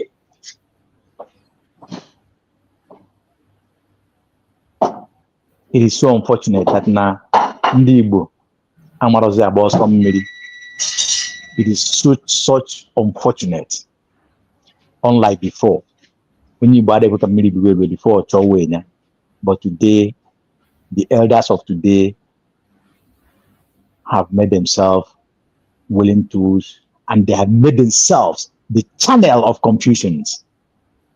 Very cunning between their own people. So unfortunate. Thank you, Mazi Survivor, for this opportunity. Thank you. Thank you, dear friends who listened. Please like and share this program. Mazi Survivor, like I told you, sometime to get your the notifications. I don't know why. Even if you still click and click it again. Everybody is coming. It's from YouTube. They are the one restricting us. They are the one doing it. They intentionally shadow ban our platform so that people don't be. Many people are calling me to say they are not getting notifications and all that. That is what we are seeing. So only people that come and check around within that period, I always come around. You check. All you have to just refresh your notification. Touch your notification. I'm doing that, and I'm checking, and I encourage everybody to do so. That is how I get you online today. Again, one thing I will tell you: do not be discouraged, because now, when you see such attack coming to your platform, know that there is something good that you're doing that the enemies don't like. Do not allow this thing to discourage, because sometimes when you're talking and it seems that you don't have the numbers you're supposed to have, it so discouraging. But do not allow it to happen. Continue pushing until we break through. Ezioku Adianana. Thank you very much. God bless us all. I yield my mic. Thank you so much, my brother Ocean. Thank you so much. You have really taken us. Sometime when the spirit of Biafra comes, you can't stop. We are rounded up before he came, and he has not given us the final word, and there is nothing else to speak about. He has opened all the closed can, and all those ones that we're not able to. He touched all angles. So I appreciate everyone that have been able to join us. For those who did not see us yesterday, our sanction have been lifted yesterday. While we were doing program, while we were live, they just took us off from the live program. They took down our program, and we were not allowed to stream live yesterday. But now, wow. Yesterday I could not stream yesterday. That's why I didn't come on live yesterday. I only did my live program on another platform. That is why I encourage people, if you are not on my backup platform, try to go and subscribe on my backup platform, Biafra Exodus Reality Hard Talk TV. That is Biafra my backup Exodus. Biafra Exodus Hard Talk TV. Hard Talk TV. Yeah, oh, that's wonderful. That is my backup channel. That was where I broadcasted yesterday, but many people don't know that channel. Many people were not there, so that is the backup channel. So anytime we have a problem here, we go there. So yesterday I had restriction. I thank you, and they lifted it. If they didn't lift it, there is nothing we can do. The platform is there. So they give it to us. That is why we are very mindful on the languages we use, the videos that we use. So we just follow their restrictions. That was why Mazi was building a platform for us before all these things happened. By now, we are supposed to have our own platform where we broadcast and say what we want to say the way we want to say it. But here, we have no choice than to obey them until when we get our own platform. So I appreciate everybody that are here today. Go and subscribe to that Biafra Exodus Hard Talk TV. In case of anything, we can go there and do our program until when the ban is lifted. But thank God, we are okay. We can do things here. And this breaking news, everybody to share it. Canadian court declares APC, PDP, terrorist organization, denies asylum to fleeing Nigerian politician. You think they are not hearing us? They are hearing us, and they must hear us. That is why I tell you that they know what is going on in the Zoological Republic. Mastus, please, can you read that again, Mastus, please? Huh? Sorry, can you read it? You said that the APC was declared a terrorist state. Is that what it said? Canadian court declared APC party and PDP a terrorist organization. They went ahead to deny asylum to fleeing Nigerian politician. Federal court. Wow. That is so awesome. Biafrans will have to clap. We have to stand on ovation to this Canadian government. Wonderful, wonderful, and wonderful. You can understand. Thank you when for the listening. two major parties in Nigeria are terrorist. You can understand how when we say Nigeria is a terrorist country, when we come here, we say some people will think that we're making it up. It's a propaganda. Now, a court in Canada is pronouncing it. A court in Canada is pronouncing it. But when we come on our program, we say, some of them will say we are doing hate speech, or maybe we are pushing propaganda, we are blackmailing the country. It is not a blackmail. Every single thing we say on our platform have something to back it up. Everything we say have something. Look at it. A Canadian court declared the two major parties in Nigeria terrorist organization and went ahead to deny asylum to a politician that is running away to go and hide in Canada after stealing the future of the people. After stealing the future of the people. Wonderful. That's a very wonderful development. It's a good news. They are hearing us, and the agitation is having effect. All this shout we are shouting, you don't think that they are seeing it. They are seeing it, but they want us to do something for something to happen. That is why Mazi and Nnamdi was told, go and start doing something. A heavyweight in United Nations told Mazi and Nnamdi said it with his own mouth, that one of the heavyweights in United Nations told him to go and start doing something. That until you show that your life wants your freedom, nobody's going to pay attention. Why Mazi and Nnamdi Kanu was telling them we fought a war for 3 years? They asked him, why did you stop? Why did you stop? So some of you think we can get this freedom by shouting, only talking online, only talking, only clapping, only... No. We have to go extra miles. Mazi to survival, I've submitted, but I want to, this question you ask now, please ask Biafrans, genuine Biafrans at large, ask them, those who said with their own words that they told Biafra Liberation Army to stop defending Biafra land so that Dr. Njoku will not take glory. Ask this question to them. This question that you ask, you just ask. United Nations asked Mazi Nnamdi Kanu, why did you stop fighting in 1969? Exactly. Now, the people that asked our soldiers to stop after the declaration of 24th and 29th of November 2024, those you, Minister of Finance, who said that he told the Liberation Forces, even you, the Liberation Force that are in the bushes, that was deceived. It is very painful. Today, ask yourself, why did you stop defending your land and yourself? Why did you stop? Why are you where you are today with the momentum you was moving with? Let me say it this way. You,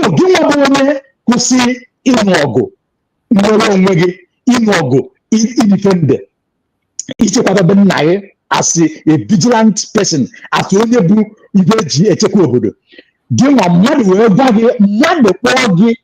we see gi rapia get pass na ko rapia we ni che pass ya nwanya na bangara ni mamri e take glory e wele honor e we die na I we kwose tata kerisi fe na emene. Some of you, even your houses was born. It is on social media. I saw it one yesterday. Who is paying the heavy price? Now, Kedonya na aba Njoku n'ime mmadụ na-aba. Kedonya na aba Njoku of DPM who declare Biafra with everything, every power, with every authority. They declare that without any fear. Onya wana agwa Njoku ko onye gwagi finance minister sige na gi etikwazi n'obodo gi e we bu na-egbusi ya na-egbusi we mee do na onwe today limit zero to ebe no before you maka isi efe today na go ka isi agazi check izo na agwa Njoku, and that will tell you that you need to do sudden turnaround to correct the damage that have been created, that you was deceived into. These generals, these commanders. Rethink. It's not just what you carry today. Remember, that need. And let me tell you, other means.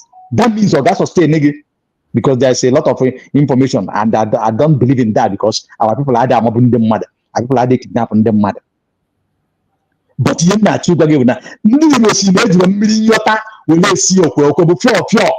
you cannot use the million to go and borrow more water from Mama Nkechi.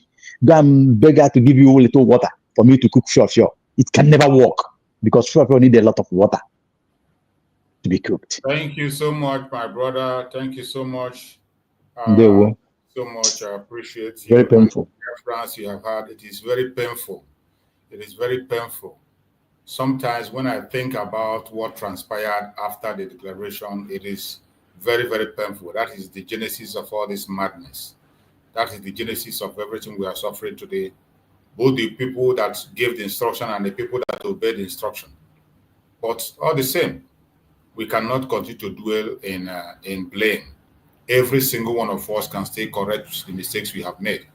While we have time, while we are still alive, or while we still have life, we can make that correction. I pray that Chukwu will guide and protect every one of us. Thank you so much for being part of the program. May Chukwu Okike guide and protect all our Biafran brothers and sisters, more especially people in Biafra land. Everyone in Biafra land, I pray that Chukwu Okike will guide and protect every single one of you.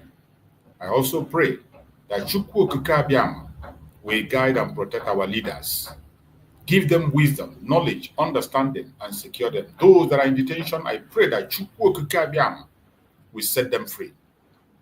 I pray that Chukwu Okike will give the Deputy Prime Minister more wisdom, knowledge, and understanding to continue on the path of truth. I pray that Mazi Simon Ekpa will join us as soon as possible. Guidance, protection, every evil plan against him, Chukwu Okike will remove it. I pray for Mazi Nnamdi Kanu for revelations, for healing, for strength. And I pray that he will join us as soon as possible. Thank you so much for joining us on this program. We'll come again later in the evening. We're going to come back again. Try as much as possible to go and subscribe on that Biafra Exodus Hard Talk TV in case of incasity, according to Unending. Thank you so much and stay blessed. See you later in the day. Stay blessed.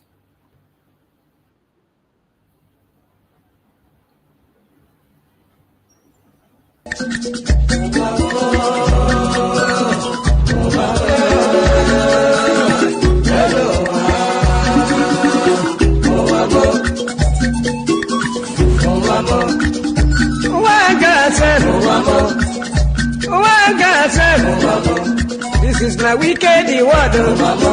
This is my Confucian word. Listen to Palibran. I will tell you a story about one lady girl. Polly they go to work. Polly they work for bank. Then I enter for motor. The river they go. The river they go. Opposite Udi. But the rocky hand the side. Along Gusukudu Road. I see people run. I see people run. Then I ask the driver. The driver waiting they happen. The driver waiting they happen. The driver tell the body boy. See no day for talk. See no day for talk. It better you take your eye and see. Then I call the driver. The driver waiting. The driver waiting.